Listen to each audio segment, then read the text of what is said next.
ও মাই god, মাই god! ব্যাপার কি কুমার? বন্দুক ছুড়লে কেন?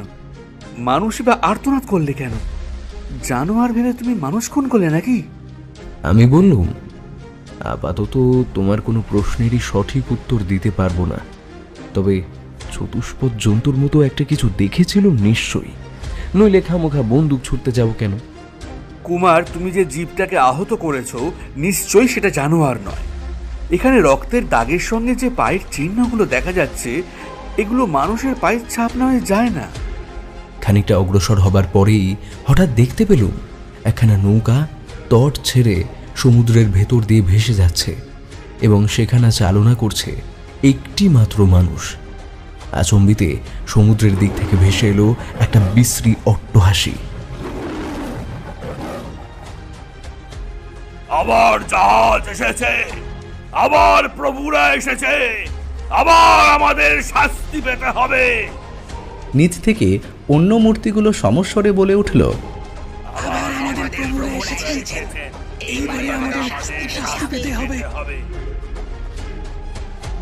ওদের আর কাছে আসতে দেওয়া যাবে না। সবাই বন্দুক ছোড়ো। 1, 2, 3, ফায়ার!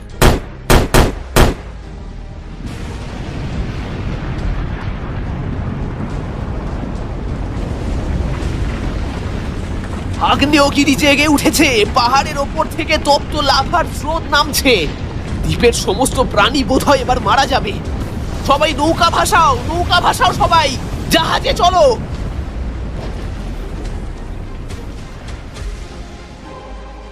হ্যালো এভরিওয়ান, আমি শ্রীরূপ রয়েছি তোমাদের সঙ্গে, and welcome to my channel scary tales. বিভিন্ন স্বাদের বাংলা অডিও স্টোরি শুনতে এখনই সাবস্ক্রাইব করুন আমার চ্যানেল স্কেরি টেলস। আমাদের স্কেরি টেলসে তোমরা অ্যাডভেঞ্চার গল্প শোনার রিকোয়েস্ট করেছিলে, তাই আমরা আজকে তোমাদের জন্য একটি রোমাঞ্চকর অ্যাডভেঞ্চার গল্প নিয়ে হাজির হয়েছি। আজ স্কেরি টেলসে তোমরা শুনবে হেমেন্দ্র কুমার রায়ের কাহিনী অবলম্বনে স্কেরি টেলসের নিবেদন আগ্নেয় দ্বীপ অভিযান। আজকের গল্প পাঠে রয়েছে শুভ, গল্পের সূত্রধার আমি শ্রীরূপ। শুরু করছি স্কেরি টেলসের আজকের গল্প আগ্নেয় দ্বীপ অভিযান।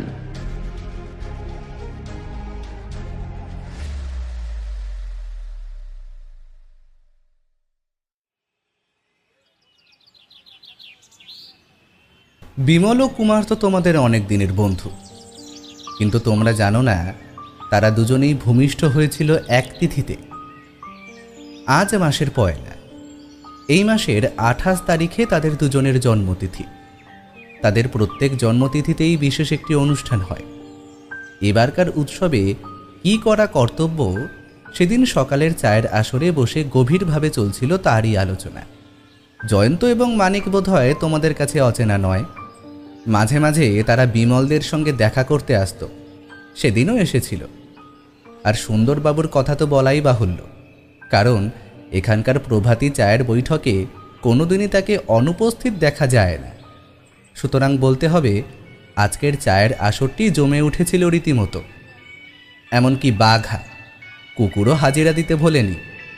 সেও সামনের 2 পায়ে ভর দিয়ে বসে 2 কান তুলে ঊর্ধ্বমুখে অত্যন্ত উৎসুকভাবে তাকিয়েছিল চায়ের টেবিলের দিকে। সে বেশ জানে টেবিলের উপর থেকে এটা ওটা সেটা কিছু কিছু অংশ তার দিকেও নিক্ষিপ্ত হবে। মাঝে মাঝে রামহরি খাবারের ট্রে হাতে করে ঘরের ভিতরে ঢুকে সকলকে পরিবেশন করে আবার বাইরে বেরিয়ে যাচ্ছিল। সুন্দরবাবু একখানা গোটা স্যান্ডউইচ নিজের মস্ত মুখবিবরে ছেড়ে দিয়ে চর্বণ করতে করতে অস্পষ্ট স্বরে বললেন, বিমল ভাইয়া, তোমাদের প্রতি জন্মতিথিতেই তো আমরা এসে নিমন্ত্রণ খেয়ে যাই, কিন্তু এবারকার খাদ্য তালিকার ভিতরে আমার একটা বিনীত প্রার্থনার ঠাঁই পাবে কি? সুন্দরবাবুকে জ্বালাবার কোনো সুযোগই মানিক ত্যাগ করে না। সে বললে, আপনার বিনীত প্রার্থনাটি নিশ্চয়ই খুব অসাধারণ। হয়তো বলে বসবেন আমি কাঁঠালের আমসত্ব খাবো। সুন্দরবাবু সটাক মাথা নেড়ে বললেন, না, কখনো নয়। অমন অসম্ভব আবদার আমি করব না। ফাজিল ছোকরা কোথাকার। আমায় কি কচি খোকা পেয়েছ? কুমার হাসতে হাসতে বললে, আমাদের জন্মদিনে আসতে না আসতেই চায়ের পেয়ালায় তুমুল তরঙ্গ তোলা কেন? মানিকবাবু, আপনি সুন্দরবাবুকে আর বাধা দেবার চেষ্টা করবেন না। ওনার যা বলবার আছে উনি বলুন। সুন্দরবাবু মানিকের দুষ্টুমি ভরা হাসির দিকে একবার সন্দেহপূর্ণ নেত্রে তাকিয়ে বললেন, আমার কথাটা কি জানেন কুমারবাবু? এবারে আপনাদের জন্মতিথির খাদ্য তালিকায় কিঞ্চিত নতুনত্ব সৃষ্টি করলে কেমন হয়? কীরকম নতুনত্ব সুন্দরবাবু? দেখুন কুমারবাবু, চিরদিনই শুনে আসছি বন মুরগির মাংস নাকি একটি উপাদেয় খাদ্য, কিন্তু এমনই আমার দুর্ভাগ্য যে আজ পর্যন্ত আমার খাবারের থালায় বন মুরগির আবির্ভাব হলো না কখনো। আপনাদের জন্মতিথির দৌলতে যদি সেই সৌভাগ্যটা লাভ করতে পারি, তাহলে আমার একটা অনেক দিনের বাসনা চরিতার্থ হয়। মানিক বললে, দেখেছো তো জয়ন্ত, সুন্দরবাবুর আবদারটি কতদূর অসঙ্গত। সুন্দরবাবু কিঞ্চিত উত্তপ্ত স্বরে বললেন, কেন অসঙ্গত কেন? আমি কি কাঁঠালের আমসত্ত্বা খেতে চাইছি? বন মুরগি কি দুনিয়ায় পাওয়া যায় না? মানিক বললে, দুনিয়ায় অবশ্য পাওয়া যায় বই কি, কিন্তু কলকাতা শহরে পাওয়া যায় না। আপনার বন মুরগির জন্য বিমলবাবুরা বনবাস করবেন নাকি? জয়ন্ত বললে, অভাবে কলকাতার ফাউল হলে কি চলবে না? সুন্দরবাবু কি বলেন? সুন্দরবাবু বললেন, আমার আর কিছুই বক্তব্য নেই। আর যে পেশ করলুম এখন, বিমল বাবুদের যা মর্জি হয়। কুমার চোঁ করে শেষ চাটুকু পান করে উৎসাহিত কণ্ঠে বললে, তথাস্তু। আমাদের আসছে জন্মবারে আপনাকে বন মুরগির মাংস খাওয়াবোই খাওয়াবো।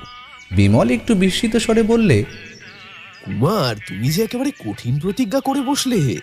কলকাতার কোনো বাজারে বন মুরগি বিক্রি হয় নাকি? কুমার বললে, মোটেই না। আমার বন্ধু বিনোদলাল রায়চৌধুরী হচ্ছেন চট্টগ্রাম অঞ্চলের জমিদার। তিনি প্রায়ই আমাকে ওখানে যাবার জন্য নিমন্ত্রণ করেন। তুমি জানো বোধহয়, চট্টগ্রাম অঞ্চলের বনে ঝাঁকে ঝাঁকে বন মুরগি পাওয়া যায়। মনে করছি কালই আমি দিন কয়েকের জন্য চট্টগ্রাম যাত্রা করব।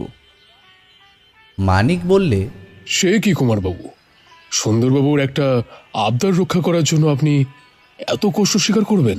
না মানিকবাবু, কেবল সুন্দরবাবু কেন, আমি আপনাদের সকলেরই তৃপ্তি সাধনের জন্যে চট্টগ্রামে যেতে চাই। জন্মতিথিতে বন্ধুদের যদি একটি নতুন জিনিস খাওয়াতে না পারি, তাহলে জন্মতিথির আর সার্থকতা রইল কোথায়? আমি কালই চট্টগ্রামের দিকে ধাবমান হব। তারপর সেখানকার বন থেকে ডজনখানেক জাত বন মুরগি সংগ্রহ করে আবার ফিরে আসবো আমাদের কলকাতায়। মানিক বললে, সুন্দরবাবু, আপনার বিনীত প্রার্থনা তাহলে পূর্ণ হলো। এইবারে আপনি পরমানন্দে অট্টহাস্য করতে পারেন। সুন্দরবাবু অত্যন্ত খাপ্পা হয়ে কেবল বললেন,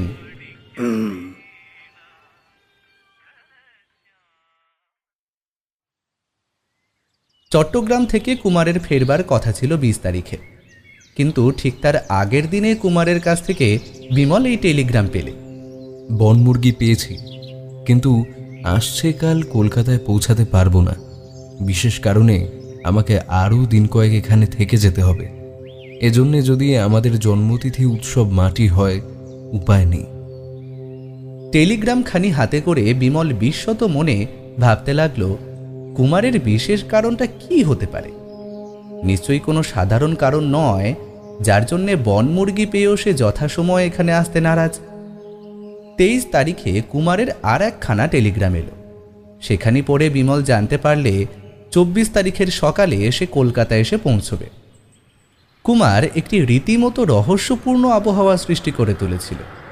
সেই জন্য বৈঠকখানায় তার জন্য সাগ্রহে অপেক্ষা করছিল বিমল, জয়ন্ত আর মানিক।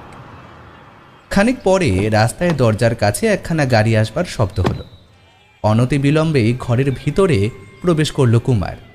জয়ন্ত বললে, কুমারবাবু, আপনার টেলিগ্রামে যা দেখেছি, আপনার মুখেও তো দেখছি তাই। আমার মুখে কি দেখছেন জয়ন্তবাবু? রহস্যের আভাস।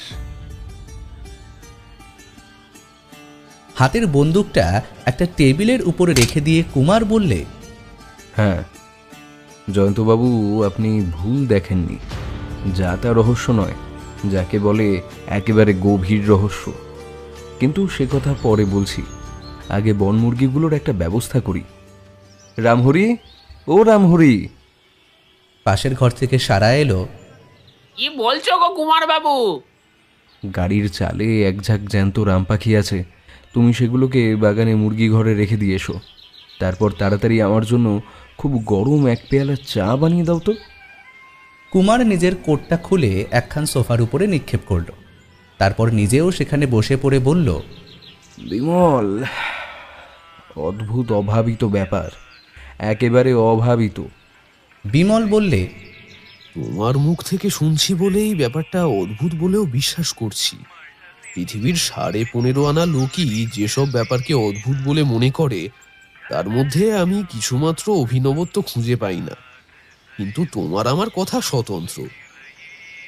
এই জীবনেই আমরা এমন সব অসাধারণ ব্যাপার দেখেছি যে আমাদের কাছে বোধহয় অদ্ভুত বলে আর কিছুই থাকতে পারে না। কাজেই তুমি যা অদ্ভুত আর অভাবিত বলে বর্ণনা করবে, নিশ্চয়ই তার মধ্যে দস্তুর মতো অসাধারণত্ব রয়েছে। আমরা প্রস্তুত, তোমার অদ্ভুত কাহিনী আরম্ভ করো। বিমল সোফার উপর একটু সোজা হয়ে বসল।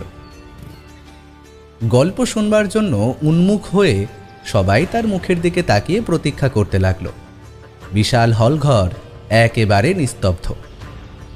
কুমার শুরু করলেন, কেমন করে আমি জ্যান্ত বনমুরগি সংগ্রহ করলুম সে কথা শোনবার জন্যে নিশ্চয়ই তোমাদের আগ্রহ নেই। সুতরাং এইটুকু বললেই যথেষ্ট হবে যে চট্টগ্রাম বিভাগে একটা পাহাড় অঞ্চলের বনের ভিতরে গিয়ে এই পক্ষীগুলোকে আমি বন্দি করেছি। অবশ্য এই কাজে আমার জমিদার বন্ধু বিনোদলাল আমাকে যথেষ্ট সাহায্য করেছিলেন। ফেরবার সময় সমুদ্রের ধার দিয়ে আসছিলাম।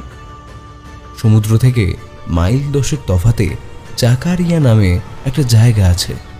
সেখানে বিনোদের কয়েক ঘর প্রজা ছিল। তাদের কয়েকজন বিনোদের সঙ্গে দেখা করতে এসেছিল।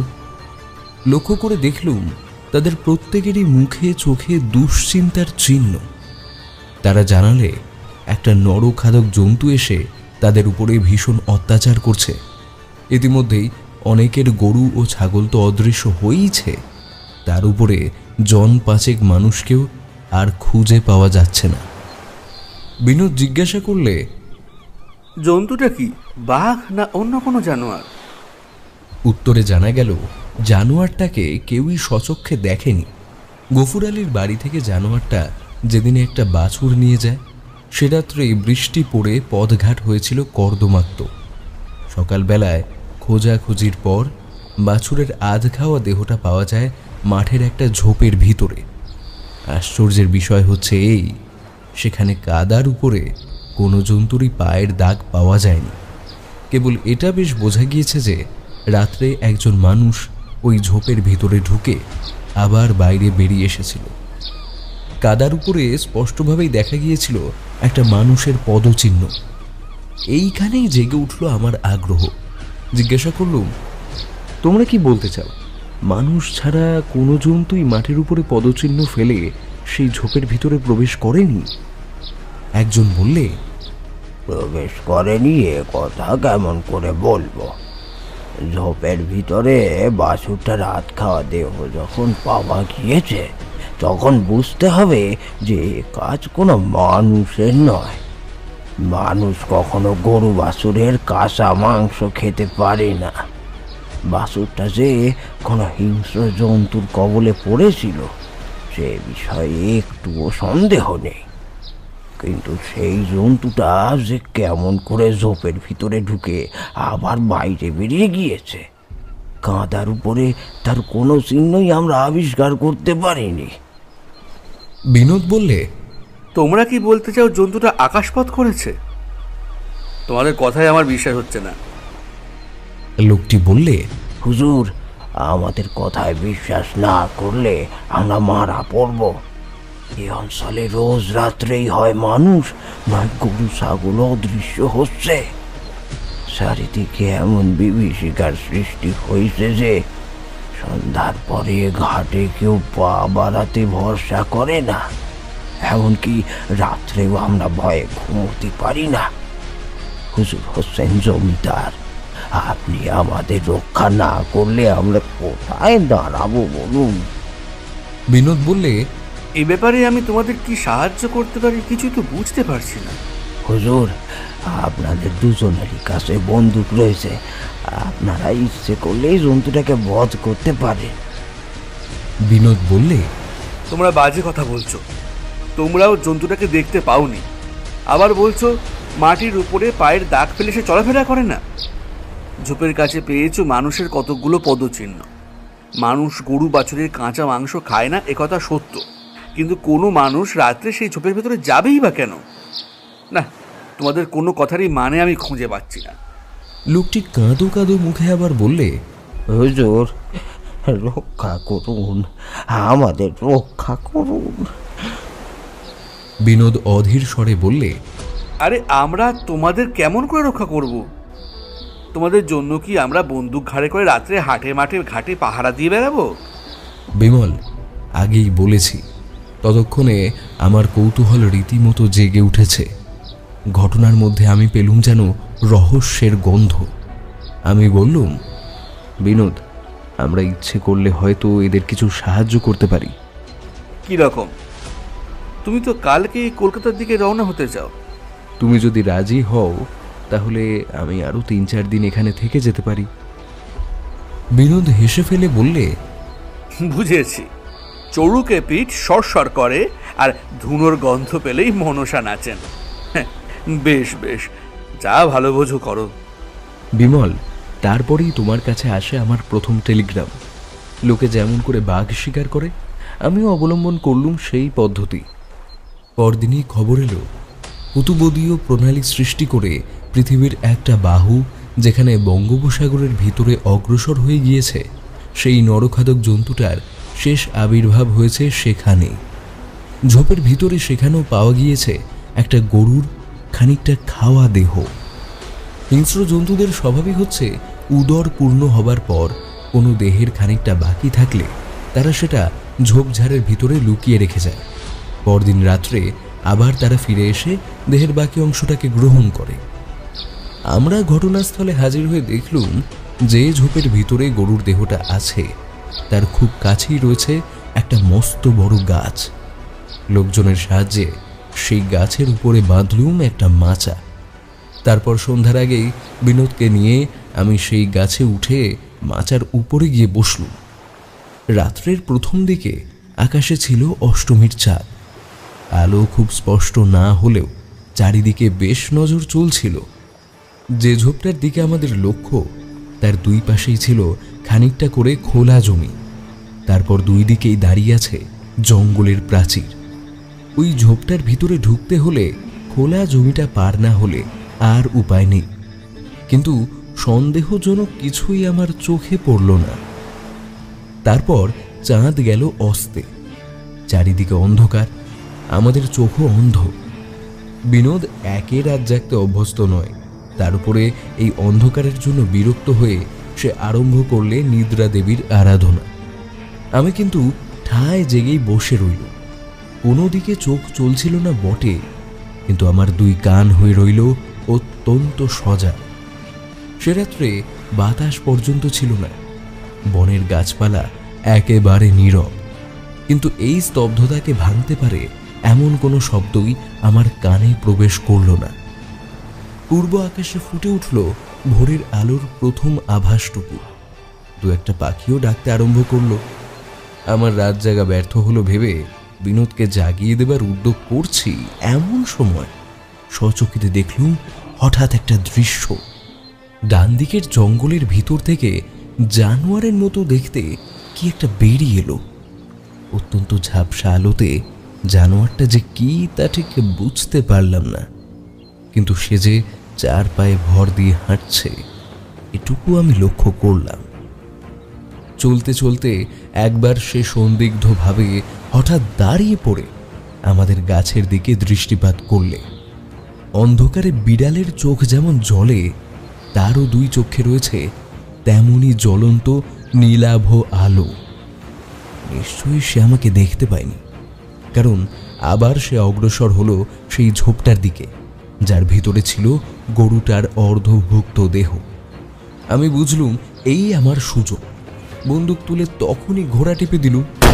বন্দুকের গর্জনের সঙ্গে সঙ্গে শুনলুম একটা অত্যন্ত অপ্রত্যাশিত চিৎকার।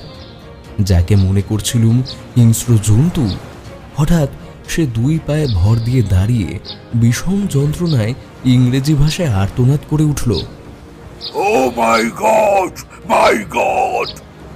দ্বিতীয়বার বন্দুক ছোড়বার জন্য আমার হাতের আঙুল তখন আবার ঘোড়ার উপরে গিয়ে পড়েছিল, কিন্তু মনুষ্য কণ্ঠের সেই আর্তনাদে আমি এমন হতভম্ব হয়ে গেলুম যে আর বন্দুক ছুড়তে পারলুম না।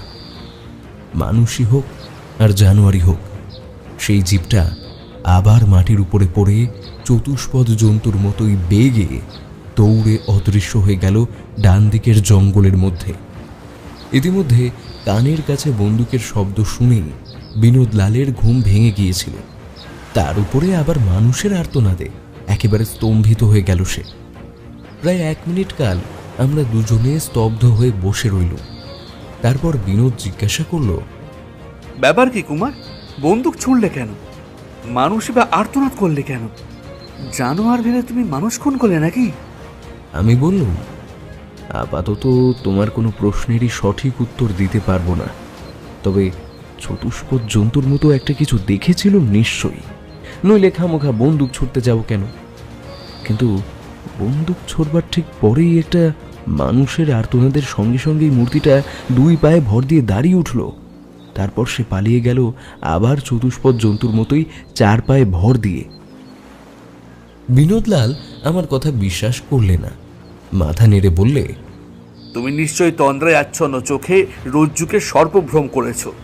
চতুষ্পদ জানোয়ার কখনো মানুষের ভাষায় চিৎকার করে না, আর মানুষও কখনো চতুষ্পদ জন্তুর মতো 4 পায়ে ভর দিয়ে ছুটে পালায় না। আমি বললুম, বেশ, তাহলে গাছ থেকে নেমে পড়ো। যে জীবটাকে দেখেছি নিশ্চয়ই সে আমার গুলিতে জখম হয়েছে। জঙ্গলের ভেতর থেকে তাকে খুঁজে বের করা খুব একটা কঠিন হবে না। সমস্ত বনভূমি তখন সমুজ্জ্বল হয়ে উঠেছিল জ্যোতির্ময়ী উষার শান্ত আশীর্বাদে। আকাশ বাতাস পরিপূর্ণ হয়ে উঠেছে পাখির প্রভাতী সঙ্গীতে। মাথার ওপরে আকাশ পথ দিয়ে ঝাঁকে ঝাঁকে উড়ে যাচ্ছে বালি হাঁস, বনমুরগি এবং অন্যান্য পাখি। চোখের সামনে নেই আর অন্ধকার বা আছায়ার বাধা। মাটিতে নেমে আমরা দুজনে বন্দুক প্রস্তুত রেখে অগ্রসর হল। জঙ্গলের যেখানে গিয়ে জীবটা অদৃশ্য হয়েছিল সেখানে উপস্থিত হয়ে দেখলুম মাটির উপরে রয়েছে টাটকা রক্তের দাগ। সেই রক্তের দাগ ধরে আমরা এগিয়ে চলল। জঙ্গলের ভেতর দিয়ে বেশ খানিকটা এগোবার পর আমরা গিয়ে পড়লুম ফর্সা একটা জায়গায়। সেই খোলা জমির ওপরে কোনো গাছপালা নেই, মাঝে মাঝে আছে কেবল ঝোপঝাপ বা ছোট ছোট আগাছার জঙ্গল। তারপর দেখা যাচ্ছে বঙ্গোপসাগরের সীমাহারা নীল জলের বিস্তার। রক্তের চিহ্ন চলে গিয়েছে সমুদ্রের দিকে। বিনোদলাল বললে, কুমার, তুমি যে জীবটাকে আহত করেছ নিশ্চয়ই সেটা জানোয়ার নয়। এখানে রক্তের দাগের সঙ্গে যে পায়ের চিহ্নগুলো দেখা যাচ্ছে এগুলো মানুষের পায়ের ছাপ নয়, যায় না। বিনোদলাল ভুল বলেনি, সত্যি এগুলো মানুষের পায়ের দাগই বটে। বিনোদের কথার কোনো জবাব না দিয়ে পদচিহ্নের অনুসরণ করে আমি দৌড়তে আরম্ভ করল। খানিকটা অগ্রসর হবার পরেই হঠাৎ দেখতে পেলুম একখানা নৌকা তট ছেড়ে সমুদ্রের ভেতর দিয়ে ভেসে যাচ্ছে এবং সেখানে চালনা করছে একটি মাত্র মানুষ। আচম্বিতে সমুদ্রের দিক থেকে ভেসে এলো একটা বিশ্রী অট্টহাসি। তোমরা শুনলে বিশ্বাস করবে না, কিন্তু সেই অদ্ভুত অট্টহাসির মধ্যে আমি পেলুম যেন একসঙ্গে মানুষের কণ্ঠস্বর এবং ব্যাঘ্রের হুঙ্কার। খালি চোখে নৌকাবাহী মূর্তিটাকে ভালো করে দেখা যাচ্ছিল না। আমার সঙ্গে ছিল দূরবীন। তাড়াতাড়ি করে সেটা বার করে চোখের সামনে ধরলুম। যা দেখলাম তাকে বলে আশ্চর্য নয়, উদ্ভট বটে। নৌকোর ভেতরে বসে আছে একটা সম্পূর্ণ নগ্ন মনুষ্য মূর্তি, কিন্তু তার গায়ের রং অনেকটা চিতাবাঘের মতো। হলদের উপর গোল গোল কালো ছাপ। কোনো কথা না বলে দূরবীনটা বিনোদলালের হাতে দিল। সেও মূর্তিটাকে দেখে প্রথমটা চমকে উঠল, তারপর দূরবীন নামিয়ে আমার দিকে ফিরে বললে, আমার কি সন্দেহ হচ্ছে জানো, ও লোকটা বোধহয় নিজের দেহের ওপরে তুলি বুলিয়ে চিতাবাঘের রং ফলিয়েছে। কিন্তু কেন? কেন? ও লোকটা বোধহয় ছদ্মবেশে এখানকার সকলকে ভয় দেখাতে চায়। তাহলে তুমি ওকে মানুষ বলে মনে করো? নিশ্চয়ই। রং ছাড়া ওর দেহের সমস্তটাই প্রমাণ দিচ্ছে যে ও হচ্ছে মানুষ। আর মানুষ ছাড়া অন্য কোনো জীবকে কখনো তুমি কি নৌকো চালাতে দেখেছো? কিন্তু তুমি এই কথাও কখনো শুনেছ যে মানুষ কখনো নরখাদক বাঘের মতো কাঁচা মাংস খাবার জন্য গোহত্যা আর নরহত্যা করছে? ও মূর্তিটা আবার ইংরেজি ভাষায় কথাও কয়, অথচ ও যেভাবে অট্টহাসি হাসলে তার ভেতরেও পাওয়া গেল হিংস্র বাঘের গর্জন। কোনো মানুষ ওরকম গর্জন করতে পারে এ কথা আমি বিশ্বাস করতে পারি না। আসলে কথা কি যেন বিনোদলাল, এ এক অদ্ভুত প্রহেলিকা। নইলে সচক্ষে যা দেখছি, সকর্ণে যা শুনছি, তাও সত্য বলে ভাবতে পারছি না কেন?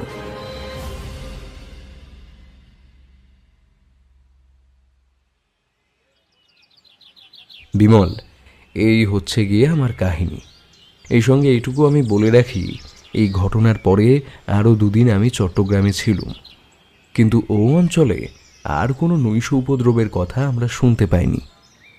কুমারের কাহিনী শেষ হওয়ার পর সকলে খানিকক্ষণ স্তব্ধ হয়ে বসে রইল।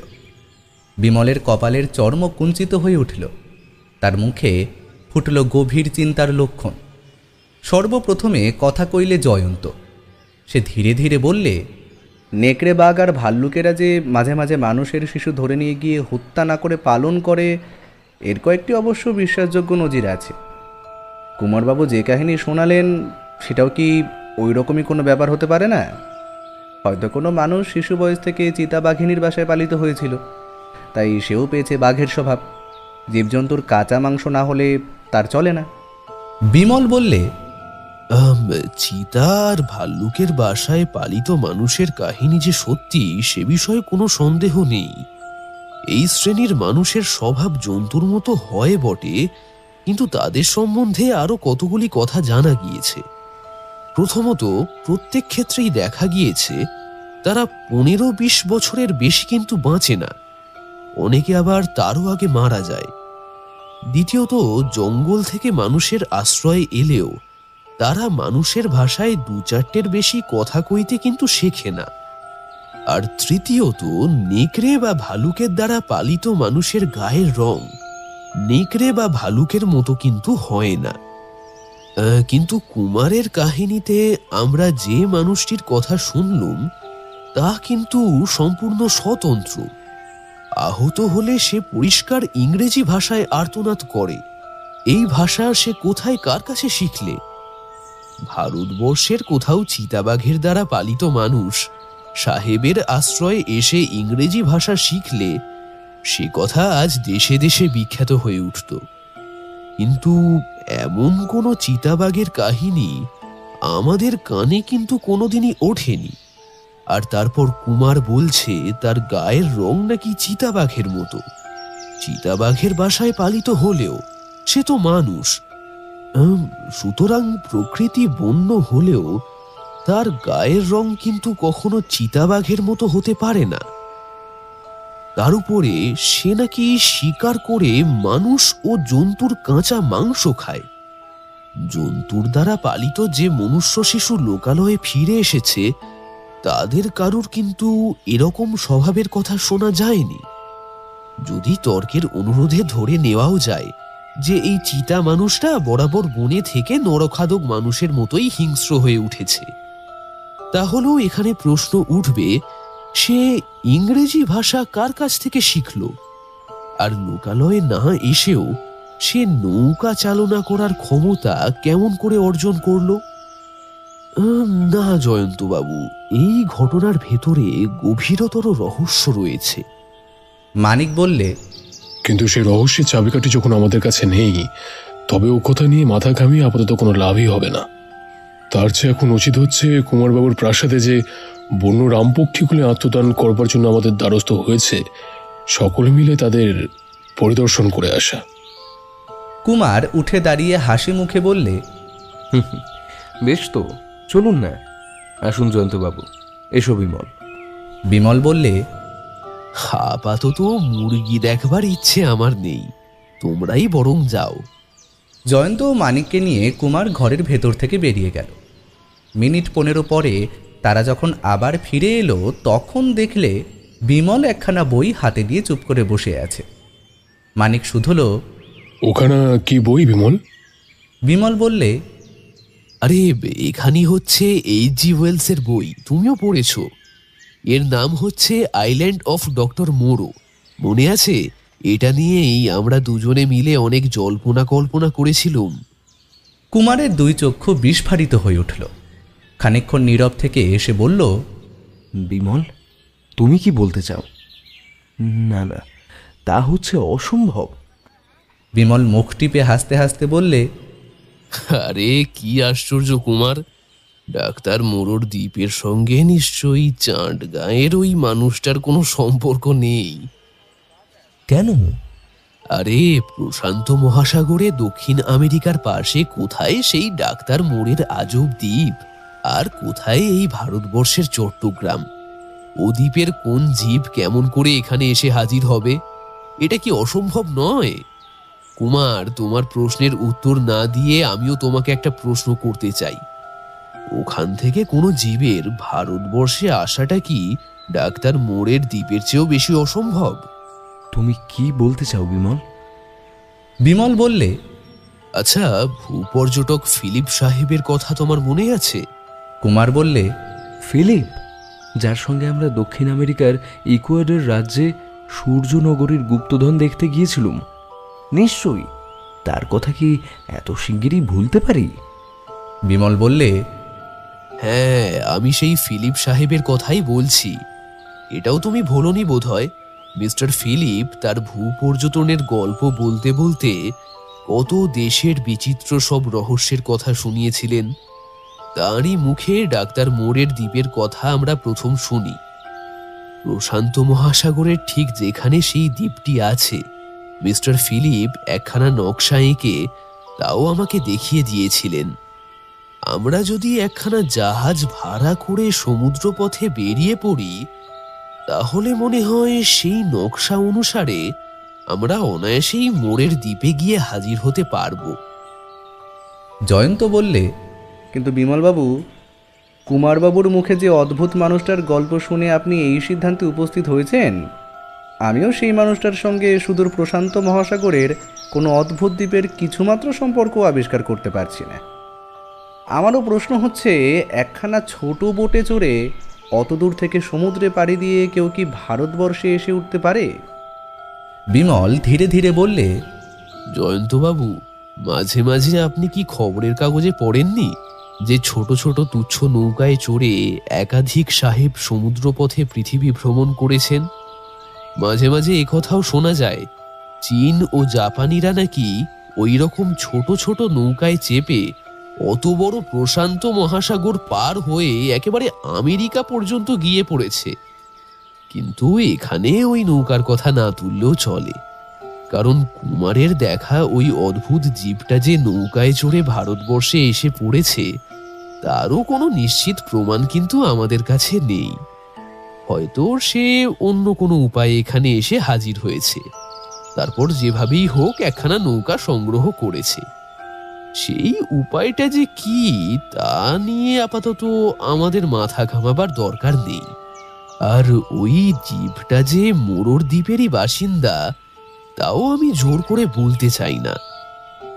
কিন্তু কুমারের মুখে দ্বীপটার বর্ণনা শুনে আমার মনে প্রথমেই অনেকদিন পরে ডাক্তার মোরোর দ্বীপের কাহিনী জেগে উঠেছে। আমার বহুকাল থেকেই বাসনা ছিল আমরাও একবার ওই দ্বীপে গিয়ে দেখে আসব ভূপর্যটক ফিলিপ সাহেবের আর এইচ.জি. ওয়েলসের কথা সত্যি কিনা।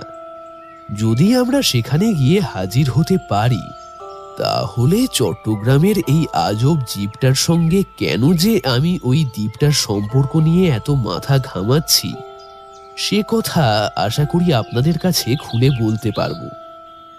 বিমলবাবু, ডাক্তার মোড়র দ্বীপের রহস্য আমরা কোনোদিনই শুনিনি। আপনি দু চার কথায় খুলে বলবেন কি? H.G. ওয়েলসের বইখানা এগিয়ে দিয়ে বিমল বললে, আমার মুখে কিছুই শোনবার দরকার নেই। এই বইখানা নিয়ে যান। এর পাতাগুলোর উপরে চোখ বুলোলেই সব কথা আপনি জানতে পারবেন। কিন্তু তার আগে বলুন দেখি, আমি আর কুমার যদি সেই দ্বীপের দিকে যাত্রা করি, তাহলে এই অ্যাডভেঞ্চারে আপনারাও কি আমাদের সঙ্গে রাজি হবেন যোগ দিতে?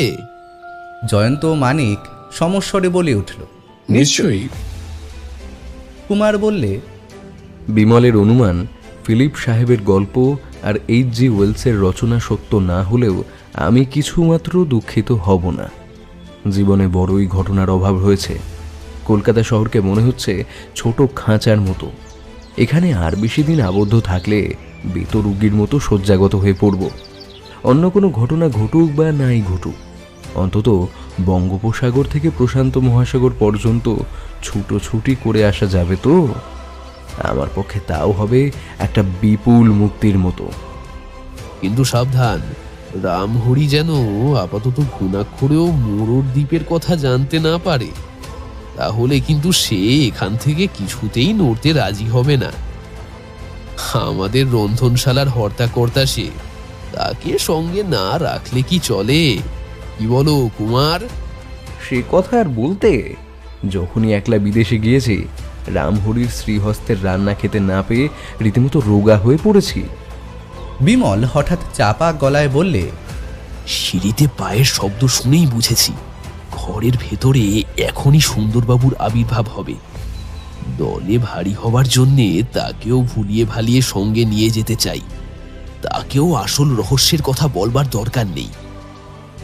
ব্যস্তভাবে ঘরের ভেতরে প্রবেশ করলেন সুন্দরবাবু। কুমারের দিকে তাকিয়ে উৎসাহিত কণ্ঠে বলে উঠলেন, এই যে কুমারবাবু, আমার বন মুরগিদের খবর কি? নিশ্চয়ই তাদের চাট গাঁয়ে ফেলে আসেননি? কুমার হাসতে হাসতে বললে, না, আপাতত তারা বাস করছে এই বাড়িতেই। পেটের উপরে ডান হাত বুলোতে বুলোতে এক গাল হেসে সুন্দরবাবু বললেন, চমৎকার চমৎকার।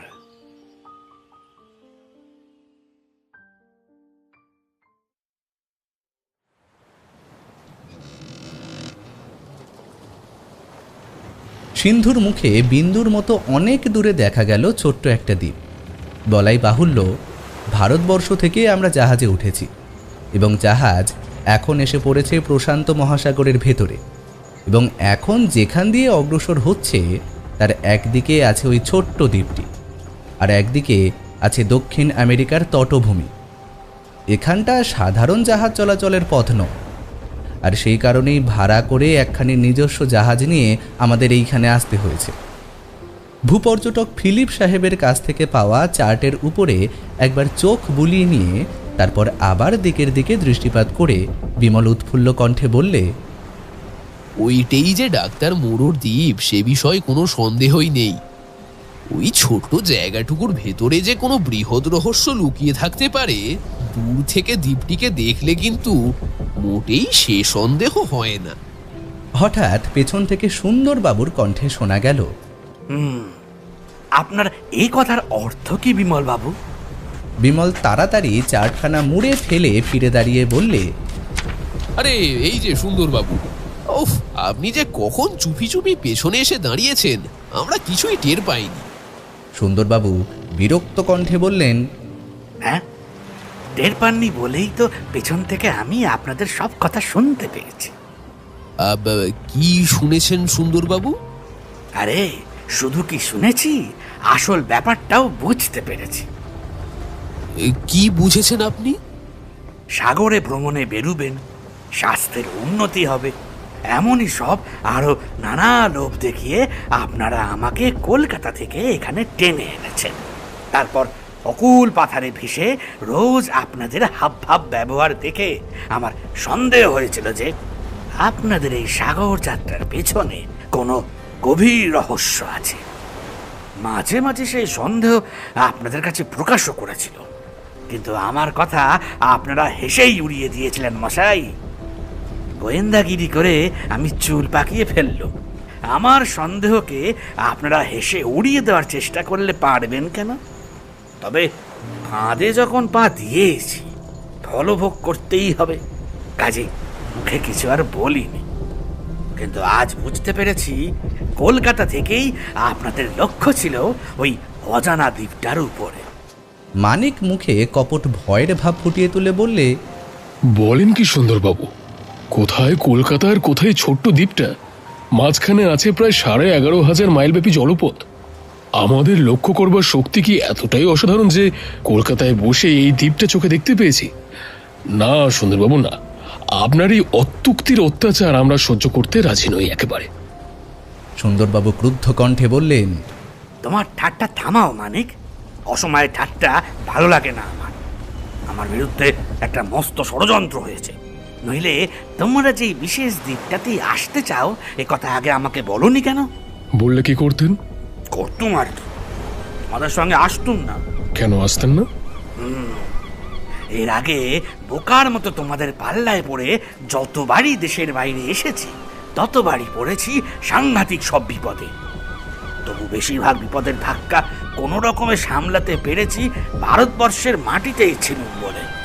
কিন্তু এবার তোমাদের সঙ্গে এসে পড়েছি এমন এক জায়গায় যেখানে মা বাপ বলতে কেউ থাকবে না।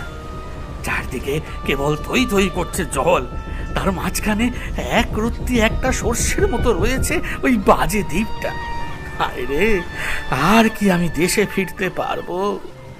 কুমার সান্ত্বনা দেওয়ার চেষ্টা করে বললে, সুন্দরবাবু, একটা ছোট্ট দ্বীপ দেখে এতটা ভুরকে যাচ্ছেন কেন? সুন্দরবাবু আরও রেগে উঠে বললেন, ভোরকে যাব না কিরকম বলেন কি মশাই? আপনাদের আমি কি চিনি না? আমি কি জানি না পৃথিবীর আনাচে কানাচে যেখানে অপেক্ষা করে আছে মারাত্মক সব আপদ বিপদ, একটু খবর পেলেই সেই সব জায়গায় আপনারা ছুটে যান বদ্ধ পাগলের মতো?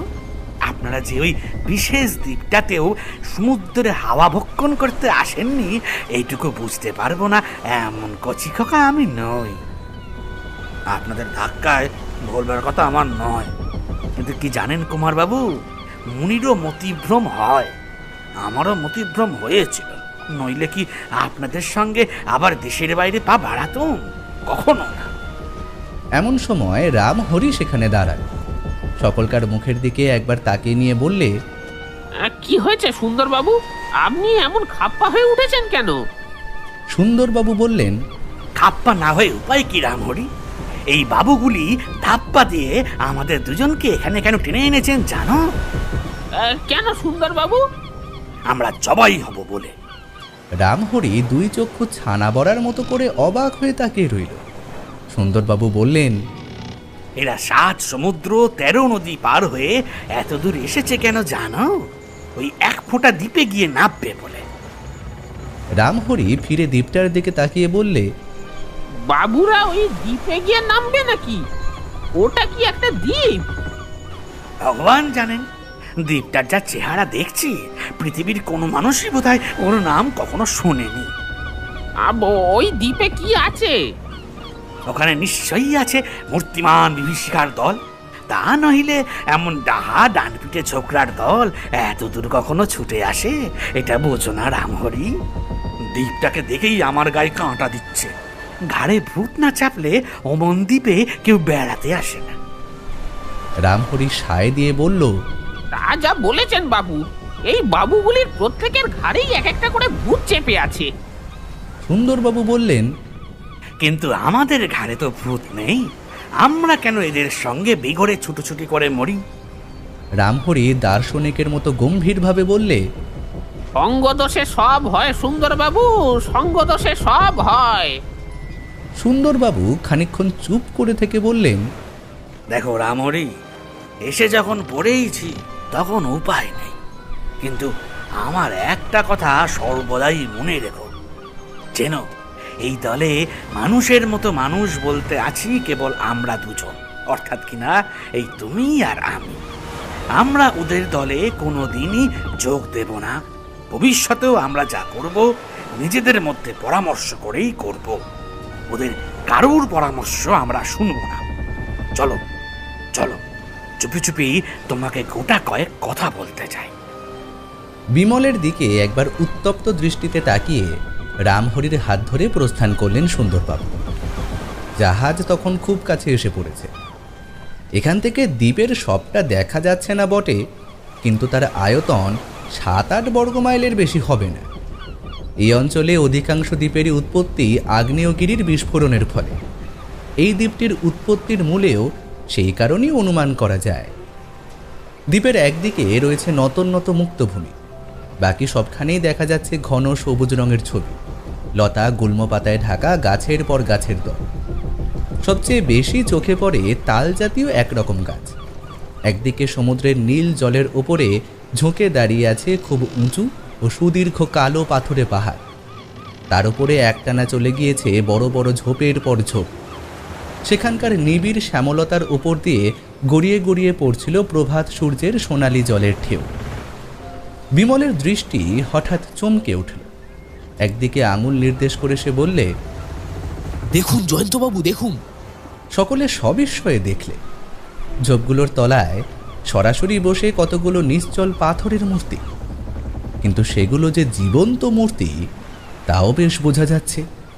স্পষ্ট করে দেখা না গেলেও তাদের মানুষ বলেই মনে হয়, কিন্তু প্রত্যেক মূর্তির গায়ের ওপরেই দেখা যাচ্ছে নানান রকম রঙের খেলা, হলদে, কালো, সাদা ও লালচে প্রভৃতি।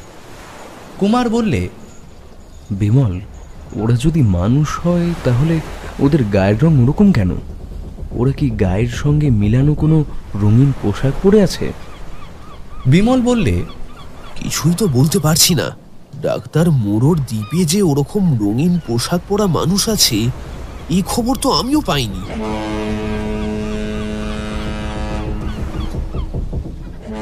জাহাজের সাইরেন হঠাৎ তীব্র স্বরে বেজে উঠে আকাশ বাতাস চারিদিক যেন বিদীর্ণ করে দিল। সঙ্গে সঙ্গে ঝোপগুলোর সম্মুখ থেকে প্রত্যেক মূর্তি এক এক লাফ মেরে অদৃশ্য হয়ে গেল। জয়ন্ত বললে, ওগুলো নিশ্চয়ই মানুষের মূর্তি নয়। কেন? মানুষ কখনো বসে বসেই অত উঁচু লাফ মেরে ঝোপের ভেতরে গিয়ে পড়তে পারে? বিমল কোনো উত্তর দিলেন, কিন্তু সুন্দরবাবুর টনক নড়ল। দুই চক্ষু বিস্ফারিত করে তিনি মত প্রকাশ করলেন, ওগুলো মানুষ নয়। মানিক বললে, আপনি কি বলতে চান সুন্দরবাবু? দুই ভুরু সংকুচিত করে সুন্দরবাবু বললেন, আমার কথার অর্থ হচ্ছে তুমি একটা পাঁজির পাঁচাড়া। রামহরি, রামহরি, শুনেছ? যা ভেবেছি তাই। আমরা এসেছি একটা ভুতুড়ে দ্বীপে। জাহাজ আর অগ্রসর হতে পারলে না, সেইখানেই নোঙর ফেললে। বিমলের আদেশে খালাসিরা দ্বীপে যাওয়ার জন্য বোট নামাবার আয়োজনে নিযুক্ত হল। রামহরির কানে কানে সুন্দরবাবু বললেন, আমাদের দুজনের কি উচিত জানো রামহরি? ওই দ্বীপে না উঠে এই জাহাজের ভেতরেই বাস করা। রামহরি মাথা নাড়তে নাড়তে বলল, না না, তা হয় না বাবু মশাই। খোকা বাবু জমালয়ে যেতে চাইলে আমাকেও তার সঙ্গে সঙ্গেই যেতে হবে। সুন্দরবাবু এমন একটা মুখভঙ্গি করলেন যার দ্বারা বোঝা গেল রামহরির উত্তর শুনে তিনি মোটেই প্রীত হন। একদিকে অরণ্য ও ছোট ছোট পাহাড়ের শিখর, একদিকে একটা ছোট্ট নদী, আর দুই দিকে 15-16 হাত প্রবাল প্রাচীর। তারই মাঝখানে ফেলা হয়েছে কয়েকটা তাপ। জয়ন্ত বললে, বিমলবাবু, আপনি চমৎকার স্থান নির্বাচন করেছেন। ওই দুদিকে প্রবাল প্রাচীর আছে বলে শত্রু আসবার কোনো ভয় নেই। কেবল ওই বন আর নদীর দিকে সাবধানী দৃষ্টি রাখলেই আমরা কিন্তু নিরাপদে থাকতে পারব। হঠাৎ সুন্দরবাবু একটা সুউচ্চ লম্ফ ত্যাগ করে বলে উঠলেন, বাপরে, ভূমিকম্প হচ্ছে, ভূমিকম্প। বিমল সহজ স্বরেই বললে, আরে ভয় নেই সুন্দরবাবু, ভয় নেই। এখানে পায়ের তলায় মাঝে মাঝে মাটি এমনি কাঁপবে। সুন্দরবাবু ভ্রু কুঞ্চিত করে বললেন, বটে। এখানকার মাটির এমন বেয়ারা স্বভাবের কারণটা কি শুনি? আরে এটা কোনো সাধারণ দ্বীপ নয়। এখানে সমুদ্রের তলায় যে আগ্নেয় পর্বত আছে, এই দ্বীপটিকে তারই চূড়া বলে বর্ণনা করা যায়। আমি আর কুমার দ্বীপের খানিকটা পরিদর্শন করে এসেছি। চারিদিকেই দেখেছি পাথরের গায়ে গর্তের পর গর্ত রয়েছে। সেই সব গর্ত আর কিছুই নয়, আগ্নেয় পর্বতের ধোঁয়া বেরুবার পথ। ওই দেখুন না, খানিক দূরে একটা ধোঁয়ার রেখা দেখতে পাচ্ছেন না? ওখানেও গর্তের ভেতর দিয়ে আগ্নেয় পর্বতেরই ধোঁয়া বেরিয়ে আসছে। সুন্দরবাবু সভয়ে বললেন, বিমল বাবু, আপনি যে আমার আক্কেল গুরুম করে দিলেন। পায়ের তলায় ভূমিকম্প আর আগ্নেয়গিরি নিয়ে মানুষ কখনো বাস করতে পারে? কোনদিন দাউ দাউ করে জ্বলে উঠবে আগুন, আর আমাদের দেহের বদলে এখানে পড়ে থাকবে খালি মুঠো কয়েক ছাই। আরে বাবা, অতটা দুর্ভাবনার দরকার নেই। এইচজি ওয়েলস সাহেবের গল্পের নায়ক এই দ্বীপে এসেছিল সেই 1887 খ্রিস্টাব্দে। তারও 10-15 বছর আগে যে এই দ্বীপটার অস্তিত্ব ছিল এমন প্রমাণও পাওয়া গিয়েছে। এতদিনের মধ্যেও আগ্নেয়গিরি যখন উৎপাত করেনি, তখন আর গোটা কয়েকদিন আমরা বোধহয় নিরাপদেই কাটিয়ে দিতে পারবো। অত চিন্তা করবেন না। বিমলদের সঙ্গে এসেছিল 12 জন গোর্খা। তারা সকলেই আগে ফৌজে কাজ করত। বিমল তাদের ডেকে হুকুম দিলে যে যেই দুদিকে প্রবাল প্রাচীর নেই সেইখানে সর্বদাই বন্দুক নিয়ে পাহারা দিতে। তারপর ফিরে বললে, আচ্ছা, আমাদের সবাইকে এখানে কিন্তু সর্বদা সশস্ত্র হয়ে থাকতে হবে, কারণ কখন কোন দিক দিয়ে যে কোন শত্রুর আবির্ভাব হবে কোনো কিছুই কিন্তু বলা যায় না। আচ্ছা কুমার, আমাদের মেশিন গান দুটো তুমি বাইরে এনে বসিয়ে রাখো, ঠিক আছে? এইসব আয়োজন দেখে সুন্দরবাবুর উদ্বেগ ও অশান্তি ক্রমেই বেড়ে উঠতে লাগলো। কিন্তু বিমল, কুমার, মানিক ও জয়ন্তর কাছ থেকে তিনি কোনো সান্ত্বনাই খুঁজে পেলেন না। তার কাছে গেলেই তিনি পান শুধু ভীষণ সব সম্ভাবনার ইঙ্গিত। শেষটায় রীতিমতো মুষড়ে পড়ে তিনি ঢুকলেন গিয়ে রামহরির তাঁবুর ভেতরে। রামহরি রান্নায় ব্যস্ত ছিল। তার রন্ধনের বিচিত্র আয়োজন দেখে সুন্দরবাবুর অশান্ত মনটা অনেকটা প্রশান্ত হয়ে উঠল। আর একটি প্রাণীও সেই তাঁবু রান্নাঘরের আশেপাশে উকিঝুঁকি মারছিল। সে হচ্ছে বাঘা। তার নাসারন্ধ্রে প্রবেশ করেছে মাংসের সুগন্ধ।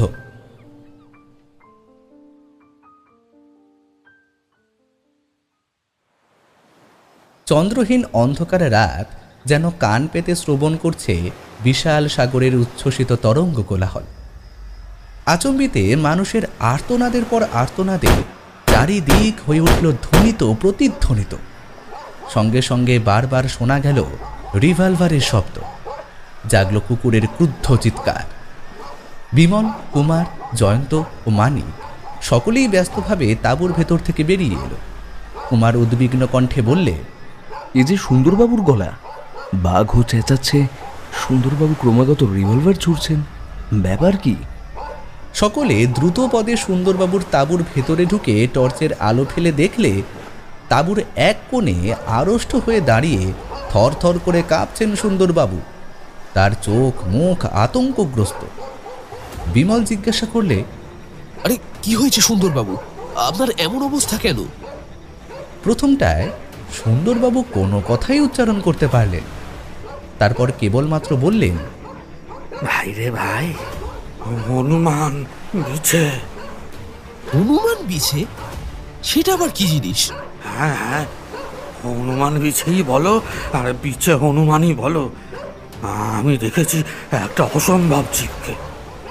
মানিক বললে, বুঝলে জয়ন্ত, ভয়ে সুন্দরবাবুর মাথার কল একেবারে বিগড়ে গেছে। যা বলছেন তার কোনো মানেই হয় না। ভয়ার্ত সুন্দরবাবু এইবারে হলেন রীতিমতো ক্রুদ্ধ। চেঁচিয়ে বলে উঠলেন, হ্যাঁ হ্যাঁ বাবু, আমার তো মাথার কল বিগড়ে গেছে, কিন্তু এখানে আজ থাকলে তোমার দেহের উপরে মাথাটাই বজায় থাকতো কিনা সন্দেহ। আমি যা দেখেছি কেউ কোনোদিন দুঃস্বপ্নেও তা দেখেনি। বাসরে বাস, আমার বুকটা এখনো শিউরে শিউরে উঠছে। ভাগ্যে রিভলভারটা ছিল, নইলে আজ কি যে হতো কিছুই বলা যায় না। বিমল বললে, শান্ত হন সুন্দরবাবু, ভালো করে বুঝিয়ে বলুন আপনি কি দেখেছেন। সুন্দরবাবু ধপাস করে বিছানার উপরে বসে পড়ে আগে খুব খানিকক্ষণ হাঁপিয়ে নিল। তারপর কতকটা প্রকৃতিস্থ হয়ে বললেন, সব কথাই বলবো বটে, কিন্তু সকলের কাছে আগেই একটা অনুরোধ করে রাখছি। আমি সচক্ষে সত্যই যা দেখেছি তাছাড়া আর কিছুই বলবো না। আমি ভুলও দেখিনি, অত্যুক্তিও করব না, কিন্তু আপনারা দয়া করে আমার কথাই বিশ্বাস করবেন। খাওয়া দাওয়ার পর সকলকার সঙ্গে খানিক গল্প গুজব করে নিজের তাঁবুতে এসে আমি তো শুয়ে পড়লুম। খানিক পরেই ঘুমের ঘোরে জড়িয়ে এলো চোখের পাতা। কতক্ষণ ঘুমিয়েছিলুম জানি না, কিন্তু হঠাৎ আমার ঘুম ভেঙে গেল। জেগে উঠেই মনে হলো তাঁবুর ভেতরে আমি আর একলা নেই। প্রথমেই নাকে এলো কেমন একটা বুটকা গন্ধ, তারপরেই শুনলুম মাটির উপরে খসখস করে শব্দ হচ্ছে। আস্তে আস্তে বিছানার উপরে উঠে বসলুম। ঘুমোবার সময় আলো নিভিয়ে দিইনি। তাঁবুর এক কোণে জ্বলছিল হ্যারিকেন লণ্ঠনটা। সেই আলোতে দেখলুম বেশ একটা মোটা সাপের মতো জীব আমার খাটের তলায় গিয়ে ঢুকছে। বাইরে বেরিয়ে আছে কেবল তার ল্যাজের দিকটা। ভালো করে দেখে বুঝলুম সেটা সাপ নয়, তার গায়ের রং তেঁতুলে বিছের মতো, আর দেহের গড়নটাও প্রায় সেই রকমই। লম্বায় তার দেহটা কতখানি তা বুঝতে পারলুম বটে, কিন্তু চওড়ায় তার দেহটা 7-8 ইঞ্চির কম হবে না। এত বড় বিছের কথা জীবনে কোনোদিনও শুনিনি। এ যদি কামড়ায় তাহলে আমার অবস্থাটা হবে কীরকম তা অনুমান করেই তাড়াতাড়ি বালিশের তলা থেকে রিভলভারটা বার করে নিলুম। বিছেটা বোধহয় টের পেয়েছিল যে আমি জেগে উঠেছি। সাত করে তার দেহের সবটাই ঢুকে গেল খাটের তলায়। আমি মহা ফাঁপড়ে পড়ে বিছানার উবু হয়ে ভীষণ ভয়ে ঘেমে উঠতে লাগলো। তারপর অত্যন্ত আচমকা একটা ভয়ানক উদ্ভট জীব খাটের তলা থেকে বাইরে এসে পড়ল। সেটাকে দেখে তো আমার চক্ষু স্থির। বিমল বাবু, আপনি কি কল্পনা করতে পারেন প্রায় 6 ফুট লম্বা ও 7-8 ইঞ্চি চওড়া বৃশ্চিকের দেহের সঙ্গে সংলগ্ন হয়ে আছে একখানা মস্ত হনুমানের মুখ?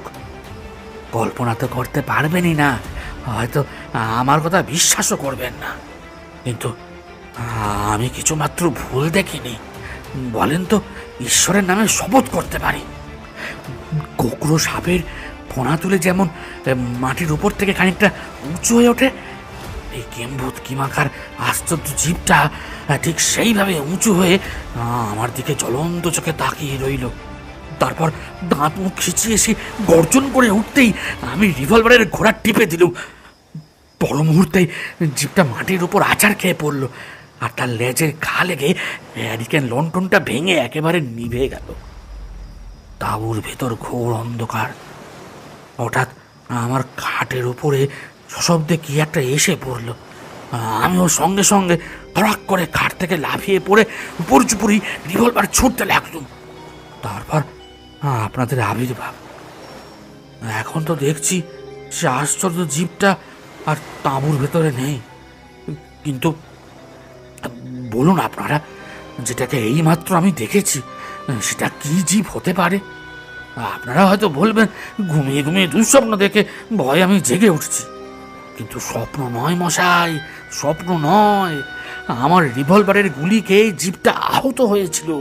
মাটির দিকে তাকিয়ে দেখুন, এখনো তার রক্তের দাগ ওইখানে রয়েছে। হ্যাঁ, ওই দেখুন। জয়ন্ত হেঁট হয়ে রক্তের দাগগুলো পরীক্ষা করতে করতে বললে, সুন্দরবাবু, আপনার কথায় আমি বিশ্বাস করছি। একটা কোনো জীব যে আপনার রিভলভারের গুলিতে আহত হয়েছে সেই বিষয়ে কোনো সন্দেহ নেই, কিন্তু আপনি যেরকম বললেন জীবটাকে কি ঠিক সেই রকমই দেখতে? সুন্দরবাবু বললেন, একেবারে অবিকল। এখনো আমার চোখের সামনে তার মূর্তিটা যেন জল জল করছে। যতদিন বাঁচবো তার চেহারা কোনোদিনও ভুলবো না। কুমার বললে, জীবতত্ত্বে হনুমানের মতো মুখ আর বৃশ্চিকের মতো দেহধারীর প্রাণীর কথা কোনোদিন পাওয়া যায়নি। কোনো জীবতত্ত্ববিদই এরকম উদ্ভট জীবের অস্তিত্ব স্বীকার করবেন না। জীবতত্ত্বের পণ্ডিতরা আমার কথা শুনে কি বলবেন তা নিয়ে আমি মাথা ঘামাতে চাই না। আমার বিশ্বাস, আমি যাকে দেখেছি জীব রাজ্যের কেউ সে নয়। বলেছি তো, এটা হবে ভুতুরে দ্বীপ। ভূতেরা কত রকম দেহ ধারণ করতে পারে তা কি কেউ জানে? বিমল ধীরে ধীরে বললে, ডাক্তার, মোহর দ্বীপে যে এরকম কোনো জীব পাওয়া যায়, এইচ.জি. ওয়েলস কিন্তু তার কোনো উল্লেখ করেননি। কিন্তু তার কিতাবে এ সম্বন্ধে দু একটা ইঙ্গিত আছে। কিরকম ইঙ্গিত? পরে তা বলবো। আপাতত আমাদের প্রথম কর্তব্য হচ্ছে এই দ্বীপটা ভালো করে পরিদর্শন করা। এখানকার জঙ্গলের ভেতরে গেলে আর পাহাড়ের উপরে উঠলে নিশ্চয়ই বহু রহস্যের সন্ধান পাওয়া যাবে। কাল সকালেই আমরা এখানকার জঙ্গলের দিকে যাত্রা করব।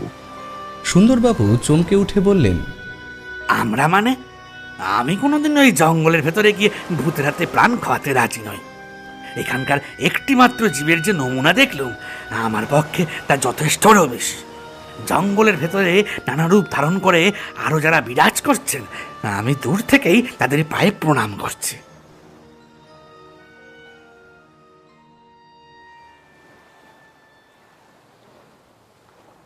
সকালবেলায় চায়ের আসরে বিমলের কাছে গিয়ে রামহরি মিনতি করে বললে, খোকা বাবু, তোমার পায়ে পড়ি, ও জঙ্গলের ভেতর তোমাদের গিয়ে আর কাজ নেই। বিমল মুখ টিপে হেসে বললে, ছি রামহরি, তুমি যত বুড়ো হচ্ছ না ততই যেন ভীরু হয়ে উঠছ। রামহরি বললে, হ্যাঁ খোকা বাবু, আমি ভয় পাচ্ছি বটে, কিন্তু তুমি কি জানো না আমার ভয় হয় কেবল তোমার জন্যেই। ওই জঙ্গলটার লক্ষণ মোটে ভালো নয়। ওদিকে তাকালেই আমার বুক চমকে ওঠে। আমার মনে হয় যত রাজ্যের যত বিপদ যেন সব ওখানে ওত পেতে বসে আছে। তুমি কি লক্ষ্য করনি খোকা বাবু, এখানে একটাও পাখিরও গান শোনা যায় না। বিমল বললে, আরে এখানে চারিদিকে কেবল জল আর জল। এই বিশাল সমুদ্র পার হয়ে কোনো গানের পাখি এত দূর উড়ে আসতে পারে না। কিন্তু ওই পাহাড়টার দিকে তাকিয়ে দেখো, ওখানে কত সামুদ্রিক পাখি বসে রয়েছে দেখতে পাচ্ছ? ওরা গান গায় না বটে, কিন্তু চিৎকার যথেষ্ট করে। যেসব পাখি গান গাইতে পারে না তারা হচ্ছে অলক্ষণে, যেমন পেঁচা আর বাদুর। তাদের দেখলেই মনে বিপদ আপদের কথা ভেসে আসে। তা পাখি থাক আর নাই থাক, তুমি বাবু ওই জঙ্গলের ভেতরে যেও না, আমি তোমার দুটি পায়ে পড়ি। বিমল মাথা নেড়ে বললে, না, তা হয় না রামহরি। আমরা যে রহস্যের খোঁজে এত দূর এসেছি তাকে হয়তো এই জঙ্গলের মধ্যেই পাওয়া যাবে। আর তাছাড়া দ্বীপটা খুবই ছোট, ঘুরে আসতে আমাদের খুব একটা বেশি সময় লাগবে না। সুন্দরবাবুকে নিয়ে তুমি এখানেই থাকো, ফিরে এসে তোমার হাতের রান্না খাবো। 6 জন গুর্খা এখানে পাহারায় রইল, আর বাকি 6 জন আমাদের সঙ্গে যাবে। কিরে বাঘা, তুইও এখানে থাকবি নাকি আমাদের সঙ্গে যাবি? কিন্তু বাঘা তাদের সঙ্গে যাওয়ার জন্যই প্রস্তুত। সে ল্যাজ নাড়তে নাড়তে বিমলের পায়ের কাছে ছুটে এসে বললে। তারপর বিমল, কুমার, জয়ন্ত ও মানিক যখন পথে বেরিয়ে পড়ল, তখন বাঘা ছুটতে লাগলো সকলের আগে আগে। ছোট্ট একটা নদী নাচতে নাচতে ছুটে চলেছে 2 তট কল সঙ্গীতে পূর্ণ করে। মাঝে মাঝে তার জলরেখা হারিয়ে গিয়েছে বড় বড় ঝোপের তলায়। তারপর আরম্ভ হলো চড়াই। লতাপাতা ও তৃণগুল্মে অলঙ্কৃত ভূমি ক্রমেই উঠে গিয়েছে উপর দিকে। এখানে ওখানে দেখা যাচ্ছে ছোট ছোট শৈলখণ্ড। এক জায়গায় রয়েছে উষ্ণ প্রস্রব, তার জল বেরিয়ে আসছে আগ্নেয় পাহাড়ের তপ্ত বুকের ভেতর থেকে। চড়াই যেখানে শেষ হয়েছে সেইখানে গিয়ে দাঁড়িয়ে দেখা গেল দ্বীপের অনেকটা অংশ চোখের সামনে পড়ে রয়েছে রিলিফ ম্যাপের মতো। নদী, পাহাড়, উপত্যকা, মাঠ ও অরণ্য এবং শ্যামলতার পরেই দেখা যাচ্ছে সীমাহীন মহাসাগরের নির্মল নীলিমা। এছাড়া আর কিছুই নজরে পড়ে না। এখানে যে জীবজন্তু বাস করে কোথাও, এমন কোনো চিহ্নই নেই। বিমল বললে, সূর্যের আলোয় চারিদিক ঝকঝক করছে বটে, কিন্তু সামনের ওই অরণ্যটাকে দেখে মনে হচ্ছে সূর্যের আলো ওর ভেতরে প্রবেশ করতে পারে না। আমার মনে হচ্ছে এই দ্বীপের বাসিন্দারা সূর্যকে ভয় করে। ওই অরণ্যের অন্ধকারের ভেতরে গেলে হয়তো আমরা তাদের আবিষ্কার করতে পারবো। কিন্তু সাবধান, বন্দুক প্রস্তুত রেখে তারপর আমাদের ওই বনের ভেতরে গিয়ে ঢুকতে হবে। চারিদিকে তীক্ষ্ণ দৃষ্টি রেখে সকলে আবার অগ্রসর হলো ধীরে ধীরে। নিচের দিকে ছোট বড় পাথর, ঝোপঝাড় ও আগাছার জঙ্গল এবং মাথার উপরে লতার ঘন জালে বাঁধা মস্ত মস্ত গাছের শ্যামল পত্রছত্র। বাতাসের হিল্লোলে শোনা যাচ্ছে দিনের অশ্রান্ত তরু মর্মরের ভাষা। দেখতে ঝিমিয়ে পড়ল। বনের ভেতরে চারিদিকে নেমে এলো সন্ধ্যার আবছায়া।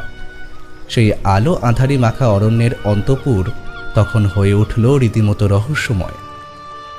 তারা বনের ভেতর দিয়ে এগিয়ে যাচ্ছে বটে, কিন্তু এ হচ্ছে পার্বত্য প্রদেশের অরণ্য। এখানে বনের এক একটা অংশ হঠাৎ নেমে গিয়েছে নিচের দিকে। সেই রকম একটা জায়গায় গিয়ে দাঁড়িয়ে পড়ে বিমল সচমকে বলে উঠল, এই চুপ! নিচের দিক থেকে শোনা যাচ্ছে কাদের কণ্ঠস্বর। সেগুলো যে মানুষের কণ্ঠস্বর তাতে কোনো সন্দেহ নেই, কিন্তু পৃথিবীর সাধারণ মানুষ সেরকম স্বরে তো কথা কয় না। তার চেয়েও বিস্ময়কর হচ্ছে আরও একটা ব্যাপার। এই অদ্ভুত দ্বীপের গভীর জঙ্গলে বসে কারা পরস্পরের সঙ্গে কথাবার্তা কইছে ইংরেজি ভাষায়। যে কথাগুলো শোনা গেল বাংলা ভাষায় তর্জমা করলে তা দাঁড়ায় খানিক এই রকম। একজন বললে, 4 পায়ে চলবে না, এই হচ্ছে আইন, আমরা কি মানুষ নই? কয়েকটা কণ্ঠ সমস্বরে বললে, আমরা মানুষ। প্রথম কণ্ঠ বললে, মাছ মাংস খাবে না, এই হচ্ছে আইন, আমরা কি মানুষ নই? উত্তরের সমস্বরে শোনা গেল, আবার আমাদের শাস্তি পেতে হবে, আমরা মানুষ। আবার প্রথম কণ্ঠ বললে, মানুষদের দেখলে তাড়া করবে না, এই হচ্ছে আইন, আমরা কি মানুষ নই? সমস্বরে শোনা গেল, আমরা মানুষ। তারা ইংরেজি ভাষায় কথা কইছে বটে, কিন্তু তাদের কণ্ঠস্বরে একটা অত্যন্ত অস্বাভাবিকতা এবং উচ্চারণে ছিল অদ্ভুত এক জড়তা। কৌতূহলী বিমল মাটির ওপরে শুয়ে পড়ে বুকে হেঁটে পাহাড়ের ধারে গিয়ে নিচের দিকে মুখ বাড়িয়ে সাবধানে দেখতে লাগলো। অন্য সকলেও তার দৃষ্টান্ত অনুসরণ করলে। নিচের দিকে রয়েছে একটা খাদের মতো অপরিসর জায়গা। দুই দিকে জঙ্গলাকীর্ণ পাহাড় নিয়ে সংকীর্ণ একটা উপত্যকার মতন সেই খাদটা অনেক দূরে গিয়ে গেছে। এধার থেকে ওধারের পাহাড় পর্যন্ত আচ্ছন্ন করে উপর দিকে রয়েছে এমন লতাপাতার জাল যে নিচের খাদের ভেতরে সূর্যরশ্মির এক টুকরো পর্যন্ত প্রবেশ করতে পারছে না। ছায়ামাখা ময়লা আলোয় খানিক স্পষ্ট ও খানিক অস্পষ্টভাবে দেখা গেল সেখানে দাঁড়িয়ে রয়েছে কয়েকটা মানুষের মূর্তি।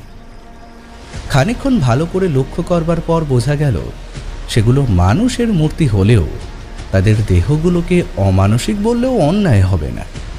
প্রত্যেক মূর্তিরই দেহের উপর অংশ যেমন বড়, পায়ের দিক তার তুলনায় তেমনই ছোট। তাদের মধ্যে যে মূর্তিটা সবচেয়ে বৃহৎ তাকে দেখলে বন মানুষ বা গরিলা ছাড়া আর কোনো জীবকেই মনে পড়ে না। অথচ তাকে গরিলা বলাও চলে না, কারণ তার দেহ খুব বেশি রোমশ নয় এবং তার মুখেও রয়েছে প্রায় মানুষের মতো ভাব। অন্যান্য মূর্তিগুলো তেমনই উদ্ভট, প্রত্যেকটাকে দেখলেই কোনো না কোনো জন্তুর কথা স্মরণ হয়। একটা মূর্তিকে দেখতে তো প্রায় প্রকাণ্ড একটা শূকরের মতোই, তার নাকের তলায় চিবুক ও ওষ্ঠাধরের কোনো চিহ্ন নেই বললেও চলে, অথচ সে দাঁড়িয়ে আছে মানুষের মতো 2 পায়ে ভর দিয়ে এবং তার দেহের সাধারণ গঠনের মধ্যে শূকরের চেয়ে মানুষের সাদৃশ্যই বেশি। তাদের দেহের অন্যান্য বিশেষত্বগুলো আধো অন্ধকারে ভালো করে বোঝা গেল না। একটা বড় গাছের ডালের উপর থেকে নেমে এসেছিল কাছির মতো মোটা খুব লম্বা দুটো ঝুড়ি। গরিলার মতো দেখতে মানুষটা হঠাৎ 2 হাতে সেই দুটো ঝুড়ি ধরে ফেলে অনায়াসে মাটির উপর থেকে খানিকটা উপরে উঠে বারংবার দোল খেতে লাগলো মনের আনন্দে। তারপর সেইভাবেই শূন্যে দুলতে দুলতে ভাঙা হেঁড়ে গলায় বললে, আবার জাহাজ এসেছে, আবার প্রভুরা এসেছে, আবার আমাদের শাস্তি পেতে হবে। নিচ থেকে অন্য মূর্তিগুলো সমস্বরে বলে উঠল,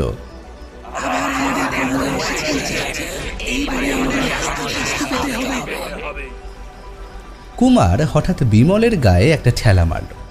বিমল সচমকে মুখ ফেরাতেই কুমার ইঙ্গিতে সামনের দিকটা দেখিয়ে দিল। যা দেখা গেল তা ভয়াবহ।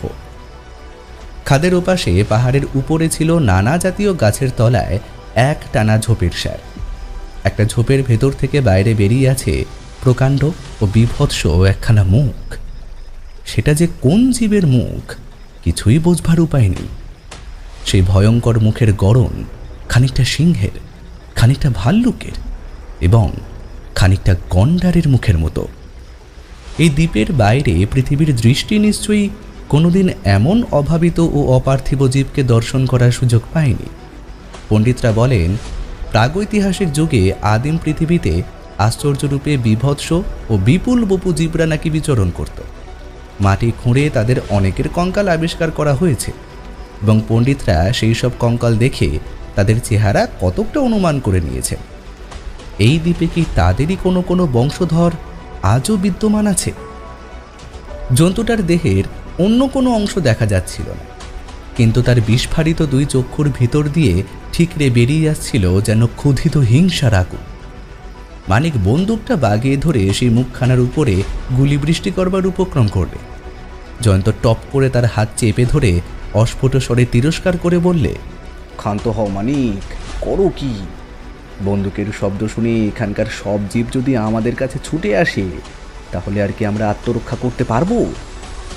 হঠাৎ ঝোপের আড়ালে মিলিয়ে গেল সেই বেয়ারা মুখখানা। বিমল উঠে দাঁড়িয়ে বললে, না, জীবটা যে ভয়ানক হিংস্র তাতে কোনো সন্দেহই নেই। মাঝখানে এই খাদটা আছে বলেই এতক্ষণ ও আক্রমণ করতে পারেনি।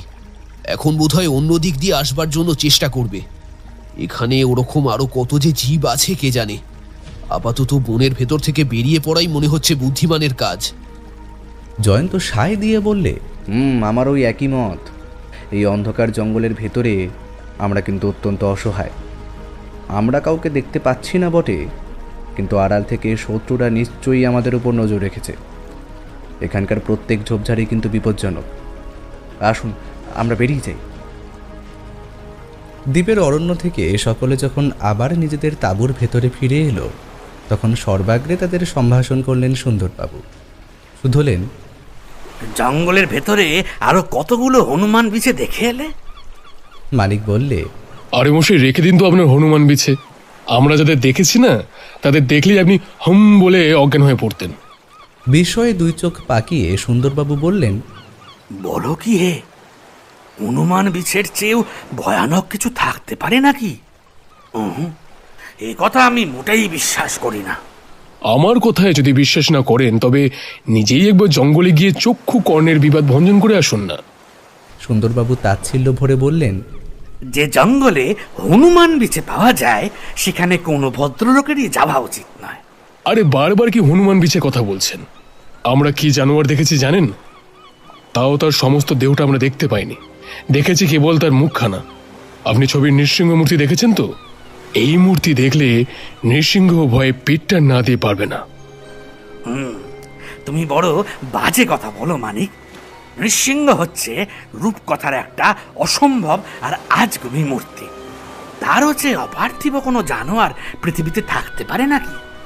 সুন্দরবাবু, কল্পনা করুন এমন একখানা মস্ত বড় মুখ, যার খানিকটা দেখতে সিংহের মতো, খানিকটা ভাল্লুকের মতন, আর খানিকটা গন্ডারের মতো। অর্থাৎ তাকে সিংহও বলা চলে না, ভাল্লুকও বলা চলে না, আবার গন্ডারও বলা চলে না। সুন্দরবাবু আতঙ্কে এতটাই বিভ্রান্ত হয়ে পড়লেন যে তার মুখের ভেতর থেকে একটি টু শব্দও নির্গত হলো না। মানিক বললে, আমরা আরও কি সব আশ্চর্য মূর্তি দেখেছি শুনবেন? গরিলার মতন দেখতে মানুষ, শুয়োরের মতন দেখতে মানুষ, ষাঁড়ের মতন দেখতে মানুষ, বাঘের মতন দেখতে মানুষ, শেয়ালের মতন দেখতে। সুন্দরবাবু তাড়াতাড়ি মানিককে বাধা দিয়ে হাত নেড়ে বলে উঠলেন, থামো বাবু থামো। তুমি কি বাঙালকে হাইকোর্ট দেখাতে চাও? তুমি কি আমাকে হাঁদা গঙ্গারাম পেয়েছ? বিমল বললে, না সুন্দরবাবু, মানিকবাবু সত্য কথাই বলছেন। তবু সুন্দরবাবু বিশ্বাস করতে চাইলেন না। জয়ন্তকে জিজ্ঞেস করলেন, দেখো জয়ন্ত, আমি বরাবরই দেখে আসছি তুমি আমাকে কোনোদিনই মিথ্যে ভয় দেখাবার চেষ্টা করোনি। মানিক যা বলছে তা কি সত্যি? জয়ন্ত বললে, না, মানিক একটু অত্যুক্তি করেন। এরকম সব সৃষ্টি ছাড়া জীবকে আমরা সকলেই স্বচক্ষে দেখেছি। অত্যন্ত দমে গিয়ে সুন্দরবাবু কিছুক্ষণ একেবারে স্তব্ধ হয়ে রইলেন। তারপর ধীরে ধীরে বললেন, জয়ন্ত, এসব দেখবার পরও তোমরা এখনো কি এই দ্বীপের ওপর থাকতে চাও? আমি কি আগেই তোমাদের সাবধান করে দিইনি যে এটা হচ্ছে ভুতুরে দ্বীপ? দেশে আমার স্ত্রী পুত্র কন্যা আছে। আজ দুই পরে পেনশন নিয়ে পায়ের উপরে পা দিয়ে বসে হাঁপ ছাড়বো বলে মনে করছি, আর তোমরা কিনা আমাকে ধাক্কা দিয়ে অপঘাতে মরবার জন্যে এই ভয়ঙ্কর স্থানে টেনে নিয়ে এলে। তোমাদের মনে কি একটু দয়ামায়া নেই ভাই? বলতে বলতে সুন্দরবাবুর মুখখানি কাঁদো কাঁদো হয়ে এলো। বিমল তাকে সান্ত্বনা দেওয়ার জন্য শান্ত কণ্ঠে বললে, উফ, আরে বাবা, অত ভাববেন না সুন্দরবাবু। আমরা বেঁচে থাকতে আপনার কোনো অনিষ্ট হবে না। সুন্দরবাবু আশ্বস্ত হলেন না, মুখ ভার করে বললেন, আপনি ভারী কথাই তো বললেন, আপনারা বেঁচে থাকলে আমার অনিষ্ট হবে না, কিন্তু এই সাংঘাতিক দ্বীপে এসেও আপনারা যে বেঁচে থাকবেন এমন আশা কেউ করতে পারে কি? নানা বিপদের মুখে গিয়েও যখন আমরা মরিনি, তখন এই ছোট্ট দ্বীপ থেকে নিশ্চয়ই জ্যান্ত দেহ নিয়েই ফিরে যাব, এমন বিশ্বাস অন্তত আমাদের আছে। কিন্তু এখন সেসব কথা যাক। আপাতত আমাদের দেহ শ্রান্ত হয়েছে, আর উদরের ক্ষুধাও হয়েছে অশান্ত। এখন আমাদের একমাত্র বন্ধু হচ্ছে রন্ধনশালার রামহরি। চলুন সুন্দরবাবু, সেই দিকেই যাওয়া যাক। বৈকালে চায়ের আসরে আপনাকে এই দ্বীপের রহস্যের গল্প সব বুঝিয়ে বলবো। সারাদিন সুন্দরবাবু তাঁবুর বাইরে একটিবার মাত্র পা বাড়াননি। বৈকালে বিমলদের চায়ের আসর বসল বাইরে খোলা জমির উপর। সেখান থেকে বিমল ও জয়ন্ত প্রভৃতি বারংবার ডাকবার পরে তিনি অনিচ্ছা সত্ত্বেও চায়ের আসরে যোগ দিলেন বটে, কিন্তু চা পান করতে করতে ত্রস্ত ও আতঙ্কগ্রস্ত চক্ষে ক্রমাগত দূরের পাহাড় ও অরণ্যের দিকে তাকিয়ে দেখতে লাগলেন। কিন্তু দূরের আলো ছায়া মাখা অরণ্য ও পাহাড়কে দেখাচ্ছিল তখন ছবির মতো সুন্দর। এদিকের ছোট নদীটিও যেন রূপলি আলোকলতার মতো পড়ে রয়েছে পৃথিবীর শ্যামল শয্যার উপর। চারিদিকেই দেখা যাচ্ছে পরম শান্তির মধুর ইঙ্গিত। কোথাও কোনো বিভীষিকার এতটুকু আঁচ পর্যন্ত নেই। চা পান করতে করতে বিমল বললে,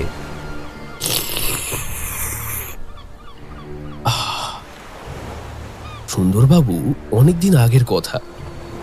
ঘটনাচক্রে বাধ্য হয়ে পেন্ড্রিক নামে এক সাহেব এই দ্বীপে এসে পড়েছিলেন। এখানে এসে তিনি যা দেখেছিলেন সে সমস্তই তিনি কাগজে কলমে লিখে রেখে গেছেন। সেই লেখাটি বিখ্যাত ইংরেজ ঔপন্যাসিক H.G. Wells the island of doctor Moreau নামে একখানি পুস্তকে প্রকাশ করেছেন। আমি বরাবরই ওয়েলস সাহেবের রচনার ভক্ত। তার ওই বইখানি পড়েই আমি এই দ্বীপের কথা সর্বপ্রথমে জানতে পারি।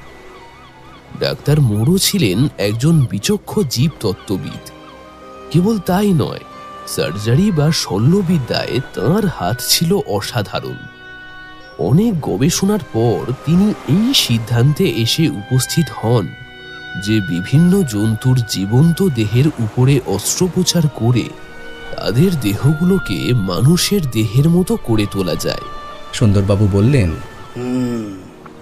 বেশ বোঝা যাচ্ছে ওই ডাক্তার মেরো ছিলেন দস্তুর মতো উন্মাদগ্রস্ত ব্যক্তি। আরে, অপারেশন করে গাধাকে যদি মানুষ করে তোলা যেত তাহলে তো ভাবনাই ছিল না। বিমল বললে, আহা, ব্যস্ত হবেন না সুন্দরবাবু, আগে আমার কথা শুনুন।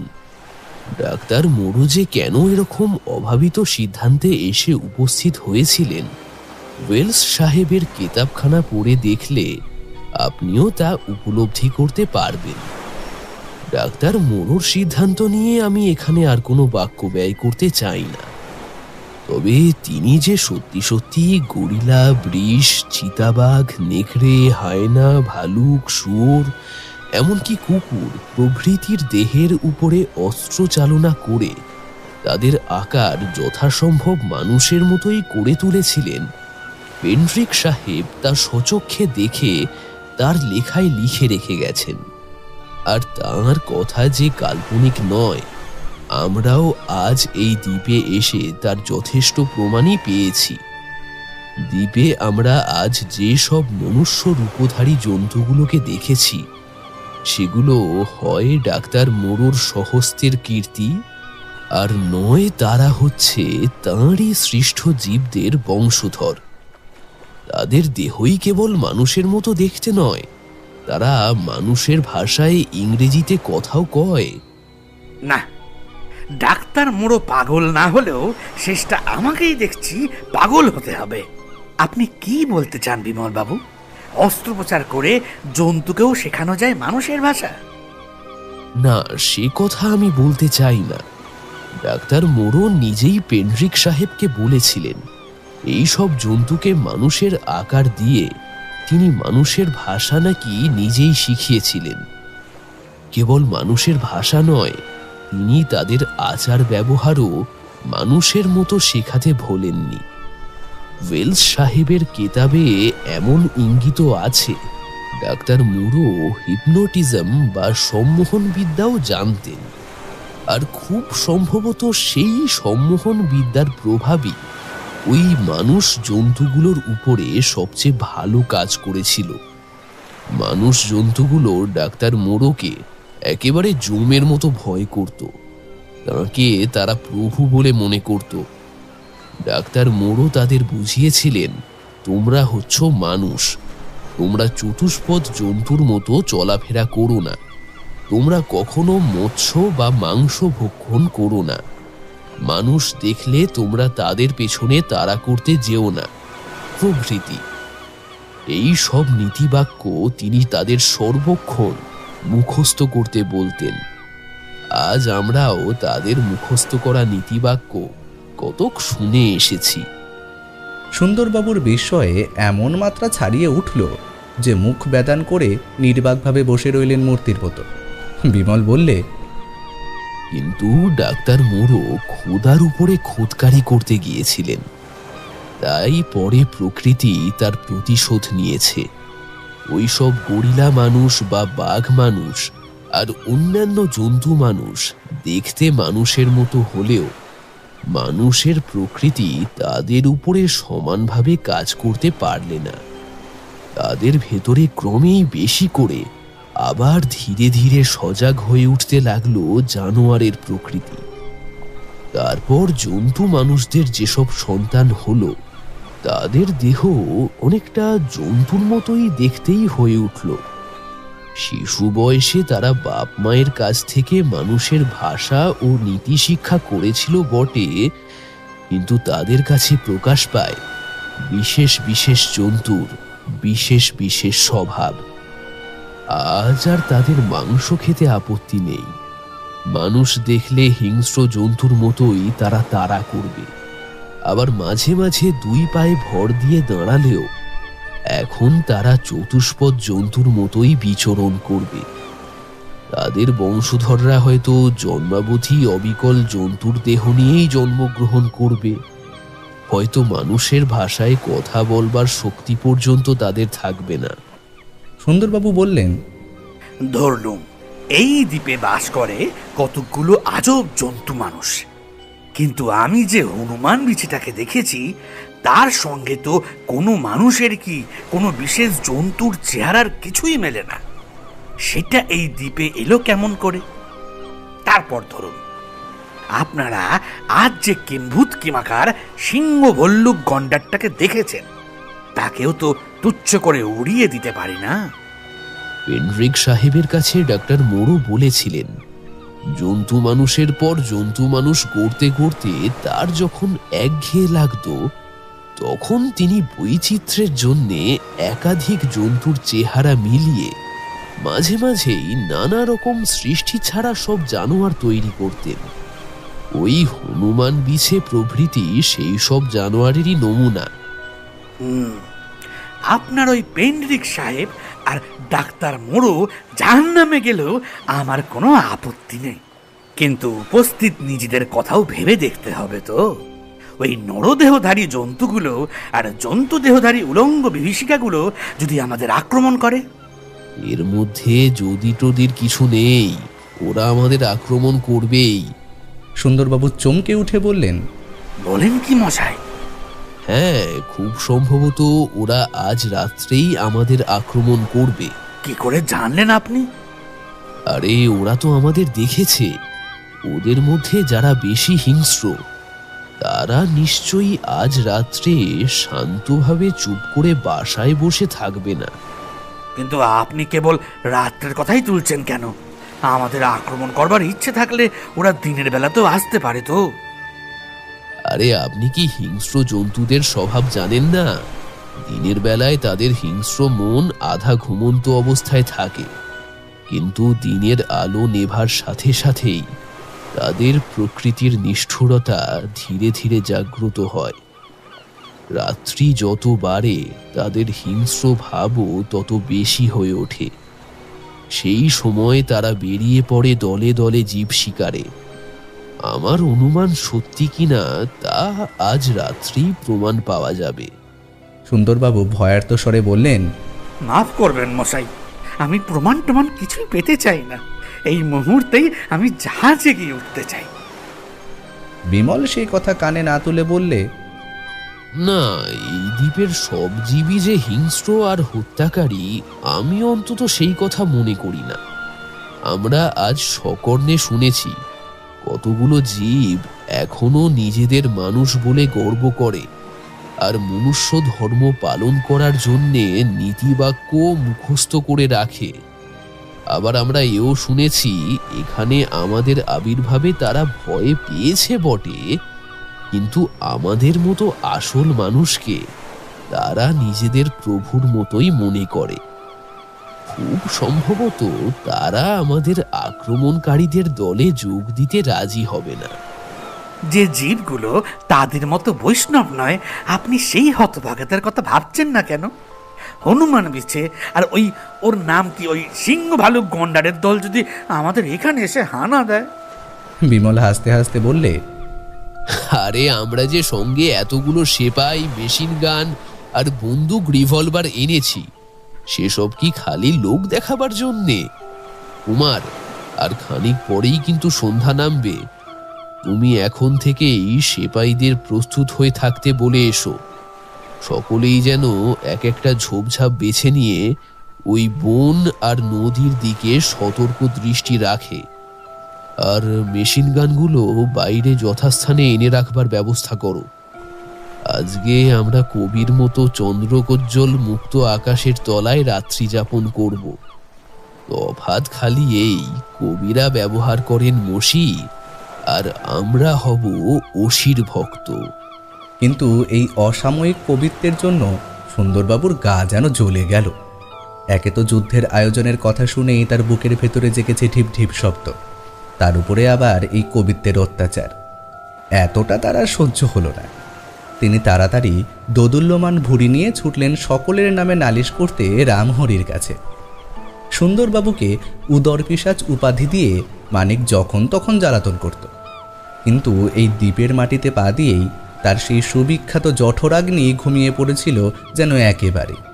তার উপরে আজ আবার কতগুলো দানব বা রাক্ষসের মতো জীবের সঙ্গে তাদের যুদ্ধ হতে পারে, এই সম্ভাবনাটা তাকে এতটা কাহিল করে ফেললে যে মুখ বিবরে তিনি এক খণ্ড খাদ্যও নিক্ষেপ করতে পারলেন না। অভুক্ত অবস্থাতেই কেবল এক পেয়ালা কফি পান করেই বিমলদের সঙ্গে তিনি গাত্রখান করলেন। তাঁবুর বাইরে পদার্পণ করবার ইচ্ছে তার এতটুকুও ছিল না। নিতান্তই চক্ষু লজ্জার খাতিরেই সকলের পেছনে পেছনে তিনি সুর সুর করে এগোতে লাগলেন, ঠিক যেন বলির পাঁঠার মতো। বিমল ভুল বলেনি। সত্যি সেদিনকার রাত্রিটি ছিল কবিত্বময়। দূরে মহাসাগরের ভৈরব রাগের সঙ্গে কাছের নটিনী তটিনী জলবিনার তারে তারে বাঁচছিল অতি মৃদু একটি রাগিনীর গুঞ্জন। আকাশের তারা সভয়ে জেগেছিল সভাপতি চাঁদ। তালজাতীয় গাছগুলি দুলে উঠছিল বাতাসের তালে তালে। সঙ্গে সঙ্গে তাদের মাথার পাতায় পাতায় জ্যোৎস্না পরিয়ে দিচ্ছিল ঝকমকে বিজলিহার। আরও দূরে স্তব্ধ পাহাড় ও নিথর বনভূমিকে দেখাচ্ছিল স্বপ্ন জগতের পরিপুরীর মতো। কিন্তু এই শান্তি সুষমা সুন্দরবাবুকে অভিভূত করতে পারলে না। তার মতে ঝড়ের আগে প্রকৃতিও এমনই শান্ত ভাব ধারণ করে। যে কোনো মুহূর্তে এখানে কি কুরুক্ষেত্র কাণ্ড বাঁধবার সম্ভাবনা, তাই ভেবে ভেবেই তিনি হয়ে পড়লেন যার পর নাই কাতর। কিন্তু সেই কাতরতার ভেতরেও তিনি প্রাণটি রক্ষা করবার সঠিক উপায় খোঁজবার দিকে ওদিকে তীক্ষ্ণ দৃষ্টিপাত করতে ভুললেন না।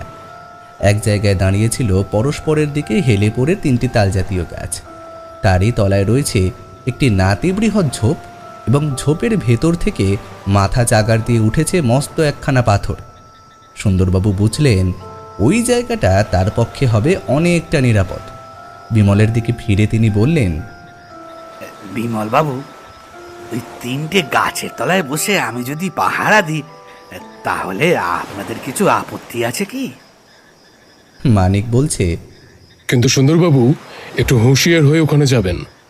সুন্দরবাবু অগ্রসর হচ্ছিলেন, কিন্তু মানিকের কথা শুনে হঠাৎ থমকে দাঁড়িয়ে বললেন, হুঁশিয়ার হয়ে যাব। কেন বলো দেখি? কে বলতে পারে ওই ঝোপের তলায় আপনার হনুমান বীচের মতন কোনো বিদঘুটে জন্তু লুকিয়ে নেই? সুন্দরবাবু মানিকের কথা নিতান্তই অসঙ্গত বলে মনে করতে পারলেন না। অত্যন্ত সন্দিগ্ধভাবে ঝোপটার দিকে একবার তাকিয়ে জয়ন্তের দিকে ফিরে বললেন, হ্যাঁ ভাই জয়ন্ত, তুমি একবার আমার সঙ্গে ওই ঝোপ পর্যন্ত এগিয়ে যাবে? কেন সুন্দরবাবু? ভায়া হে, একজোড়া চোখের চেয়ে দুজোড়া চোখের দাম বেশি, তাই না? দুজনে মিলে ঝোপটা একবার পরীক্ষা করে দেখব ওখানে যাচ্ছে তাই কিছু খাপটি মেরে আছে কিনা। জয়ন্ত হাসতে হাসতে সুন্দরবাবুর সঙ্গে অগ্রসর হয় সেই ঝোপ পর্যন্ত। না, সেখানে সন্দেহজনক কিছুই আবিষ্কৃত হলো না।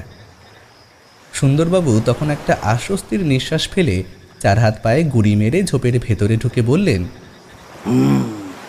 কপালে আজ কি লেখা আছে কে জানে। রাত্রির মৌনব্রত ভাঙবার চেষ্টা করছিল অশান্ত মহাসাগরের অশান্ত জলকল্লোল। আকাশ সায়রে সাঁতার কেটে চাঁদ এগিয়ে এসেছে অনেকখানি। চারদিকে পুলক ছড়িয়ে দিচ্ছে স্বচ্ছ আলোক। এখানে ওখানে ছায়ার সঙ্গে লুকোচুরি খেলা খেলছে জ্যোৎস্না। মাঝে মাঝে ছোট নদীর ক্ষীণ রেখাটি দেখা যাচ্ছে গলানো হীরের মতো। কেটে গেল প্রথম রাত্রি। প্রকৃতির ভেতরে আলোকোৎসব হচ্ছে বটে, কিন্তু জ্যোৎস্নাকেও হার মানিয়ে দেয় এমন একটা সুতীব্র ও সুদীর্ঘ আলোক আজ এখানে ঘোরাফেরা করছে এই ক্ষুদ্র দ্বীপের এধার থেকে ওধার পর্যন্ত। সেটা হচ্ছে জাহাজের শক্তিশালী সার্চলাইট। অন্ধকারকে নির্বাসিত করবার জন্যে কুমারী আজ আলোর ব্যবস্থা করে এসেছে। আচম্বিতে এই চলন্ত আলোকরেখাটা স্তম্ভিত হয়ে গেল। সকলে সচকিত দৃষ্টিতে দেখলে একটা ঢালু পাহাড়ে জমির উপরে আবির্ভূত হলো অনেকগুলি মূর্তি। দল বেঁধে তারা নিচের দিকে নেমে আসতে লাগলো।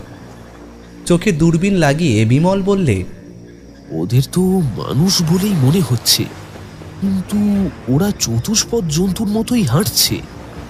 জয়ন্ত বললে, ওরা আসছে আমাদেরই দিকে। বিমল বললে, হ্যাঁ তা তো আসবেই, রাত্রি তো বেশ হয়েছে। ওদের মধ্যে নকল মানুষ দেহের ভেতরে ভুভুক্ষু পশুর আত্মাও জেগেছে। জয়ন্তবাবু, ডাক্তার মোড়োর থিওরির ভেতর গোড়াতেই ছিল গলদ। অস্ত্রোপচারের সাহায্যে কোনো পশুর বাইরেকার আদল বদলালেই তার ভেতরকার স্বভাব কিন্তু বদলায় না। পশুরা হচ্ছে... সে আরও কিছু বলতে যাচ্ছিল, কিন্তু বলতে বলতে হঠাৎ থেমে গেল। সার্চলাইটের সীমার মধ্যে এসে দাঁড়ালো আরও একদল মূর্তি। তারা দেখতেই কেবল মানুষের মতো নয়, হাঁটছেও মানুষের মতো 2 পায়ে। দূর থেকে অস্পষ্ট কিন্তু গম্ভীর স্বর বললে, আমরা মানুষ, আমরা মানুষ। গম্ভীর কণ্ঠ আবার বললে, মাছ মাংস খাবে না, এই হচ্ছে আইন। আমরা কি মানুষ নই? আমরা সবাই মানুষ। গম্ভীর কণ্ঠ বললে, মানুষদের দেখলে তাড়া করবে না, এই হচ্ছে আইন। আমরা কি মানুষ নই? সমস্বরে বললে, আমরা সবাই মানুষ। শুনছেন জয়ন্তবাবু, এই দ্বীপের সব নরপশু এখনো ডাক্তার মোড়োর শিক্ষা কিন্তু ভোলেনি। এর একটা কারণও আমি অনুমান করতে পারি। খুব সম্ভবত যারা আমাদের আক্রমণ করতে চায় তারা হচ্ছে ডাক্তার মোড়োর দ্বারা সৃষ্ট নরপশুদের বংশধর। তারা ডাক্তার মোড়োকে দেখেওনি, তাই তার সম্মোহন শক্তি তাদের উপরে কোনো প্রভাব বিস্তার করতে পারেনি। সুন্দরবাবু নিজের ঝোপে বসে সব দেখছিলেন এবং শুনছিলেন, এবং ক্ষণে ক্ষণে উঠছিলেন চমকে চমকে। মাঝে মাঝে এটাও ভাবছিলেন যে এমন ভয়ানক জায়গায় এইভাবে একলা একটা ঝোপের ভেতরে বসে থাকা মোটেই নিরাপদ নয়। বিমলদের সঙ্গে যোগ দেওয়ার জন্যে তার ইচ্ছে ক্রমেই প্রবল হয়ে উঠছিল। শেষটায় সত্য সত্যই তিনি যখন নিজের ঝোপটি ত্যাগ করে বহির্গত হওয়ার উপক্রম করছেন, তখন ঘটে গেল একটা অকল্পিত এবং ভয়ঙ্কর ঘটনা। হঠাৎ একদিক থেকে আকাশ ফাটানো চিৎকার জাগল। ওরে বাবা রে, ভূতে ধরলে রে, ভূতে ধরেছে। সুন্দরবাবু ভূতকে মানতেন অত্যন্ত বেশি রকম।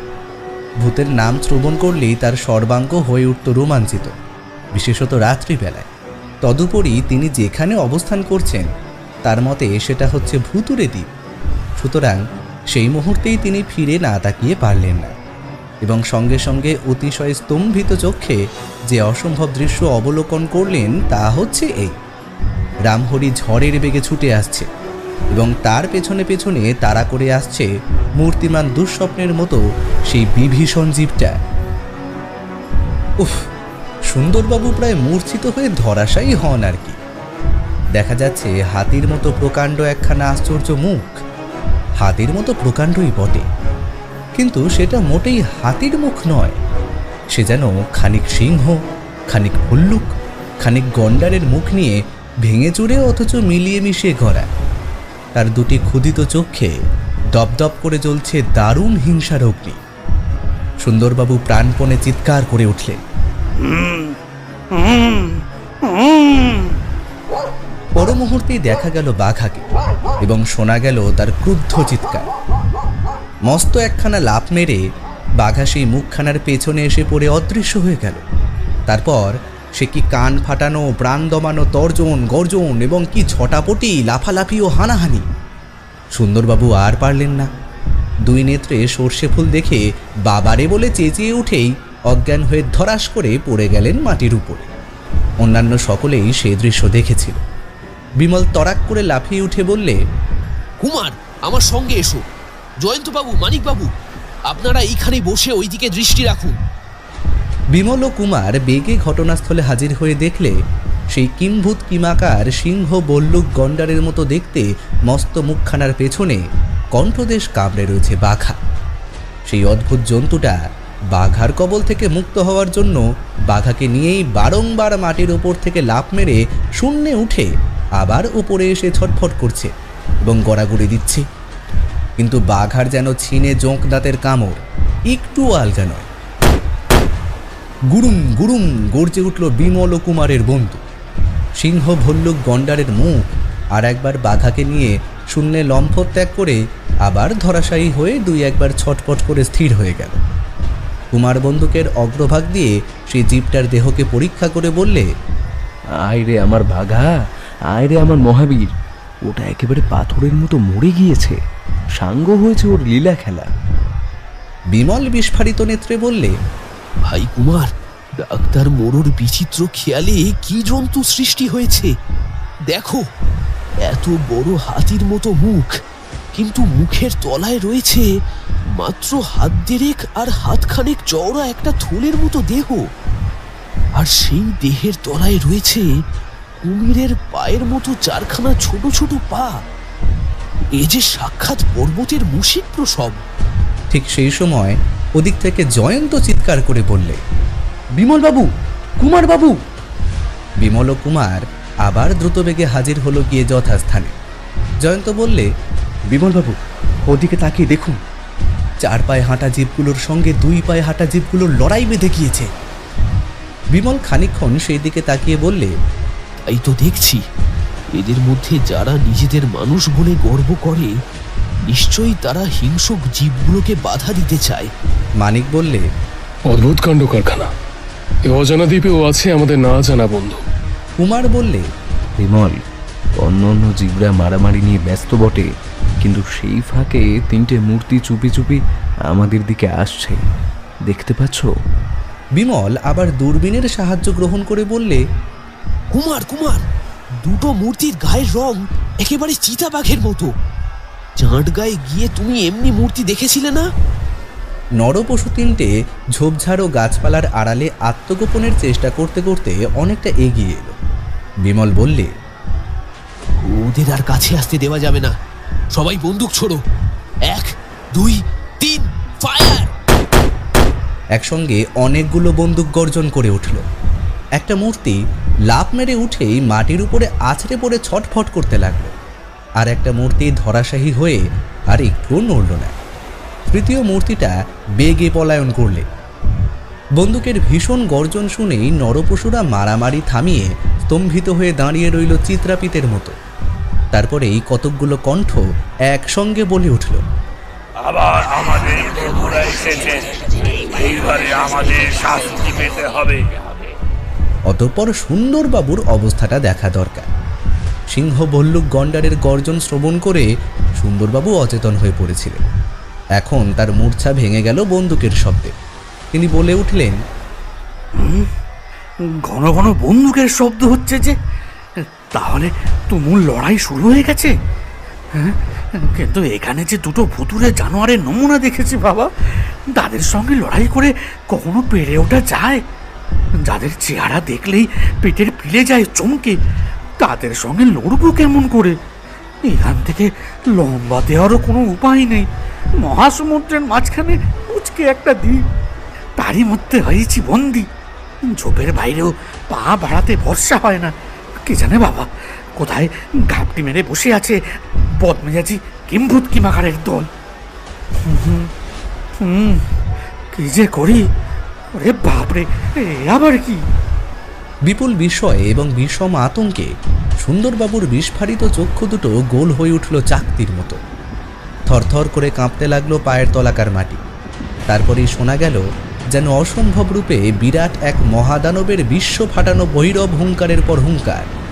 তারপরেই দেখা গেল পাহাড়ের ভেতর থেকে বেরিয়ে আসছে পুঞ্জীভূত ধূম্ররাশি এবং থেকে থেকে ঠিকরে উঠছে সেচুম্বী প্রচণ্ড অগ্নিশিখা। দূর থেকে ভেসে আসতে লাগলো বহু জীবের ভীত কণ্ঠস্বরের এক টানা আর্তনাদ। এও দেখা গেল অনেক তফাতে দলে দলে জীব কিংকর্তব্য বিমূঢ়ের মতো ছোটাছুটি করছে দিকে দিকে, কিন্তু সেগুলো মানুষ কি জানোয়ার তা কিছুই বোঝা যায় না।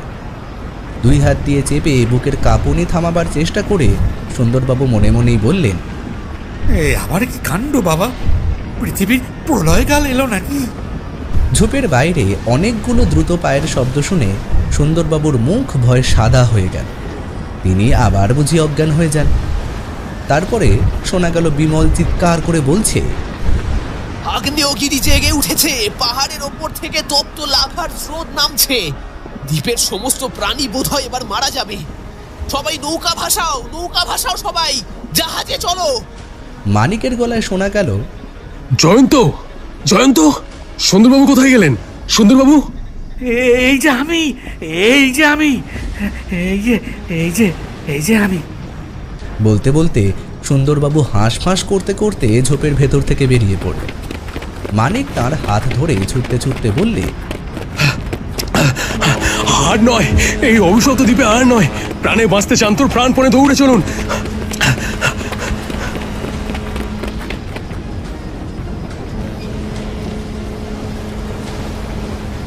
জাহাজ ছুটছে।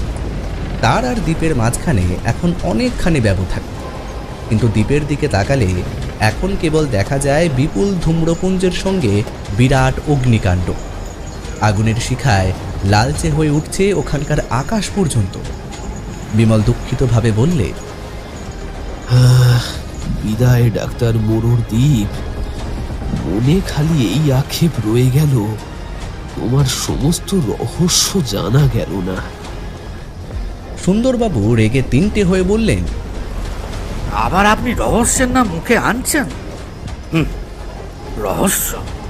যতদিন বাঁচবো আর কখনো কোনো রহস্যেরই ধার মারাবো না।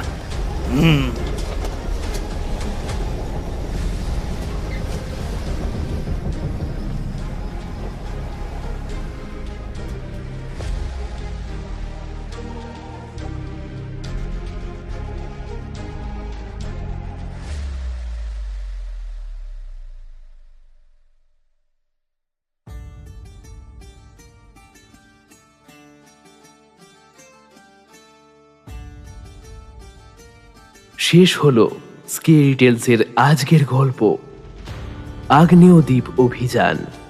রচনা হেমেন্দ্র কুমার রায়, গল্প পাঠে শুভ, বিমল এবং রামহরির ভূমিকায় আমি শ্রীরূপ, কুমারের চরিত্রে অভিক, মানিকের চরিত্রে কুমারজিৎ, জয়ন্তর চরিত্রে শুভ, সুন্দরবাবু এবং বিনোদলালের চরিত্রে সৌরভ সাহা।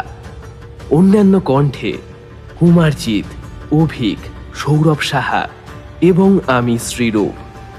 আজকের গল্পের সাউন্ড ডিজাইন 62 FPS স্টুডিও। গল্পের পোস্টার ডিজাইন এবং সমগ্র পরিকল্পনা ও পরিচালনায় আমি শ্রীরূপ। তোমরা চাইলে তোমাদের লেখা গল্প আমাদের স্কেরি টেলসের জন্য পাঠাতে পারো। তবে একটা বিষয়ে একটু খেয়াল রেখো বন্ধু, গল্পের ন্যূনতম শব্দসীমা যেন অবশ্যই 5000 হয় এবং গল্পের সঙ্গে গল্পের একটি সার সংক্ষেপ তোমরা 250 শব্দের মধ্যে লিখে আমাদের অফিসিয়াল মেল আইডিতে ডক ফাইলের সাথে পাঠিও। যে কোনো প্রয়োজনে তোমরা আমার সাথে সরাসরি আমার ফেসবুকেতে যোগাযোগ করতে পারো। এছাড়া তোমরা চাইলে আমাদের স্কেরি টেলসের ফেসবুক গ্রুপেও জয়েন হতে পারো। নিচে ডেসক্রিপশন বক্সে লিংক দিয়ে রাখলাম। আজ আমরা আমাদের পাশে পেয়েছি থ্রিল চার্জার থেকে অভিক, দি ট্রিনিটি থেকে কুমারজিৎ, রোমাঞ্চ বাংলা থেকে সৌরভ সাহা এবং স্যাটারডে স্টোরিজ থেকে শুভকে। ওদের অসংখ্য ধন্যবাদ আমাদের এই বিশেষ উদ্যোগে আমাদের পাশে থাকার জন্য। ওদের চ্যানেলগুলোর লিংক নিচে ডেসক্রিপশন বক্সে দিয়ে দিলাম। অবশ্যই কিন্তু তোমরা ওদের চ্যানেলগুলো থেকেও ঘুরে এসো। তাহলে কেমন লাগলো আমাদের আজকের গল্প অবশ্যই কিন্তু সবাই কমেন্ট করে জানাও। আমি কিন্তু তোমাদের প্রত্যেকের কমেন্ট পড়ি এবং তার সাথে রিপ্লাইও দিই।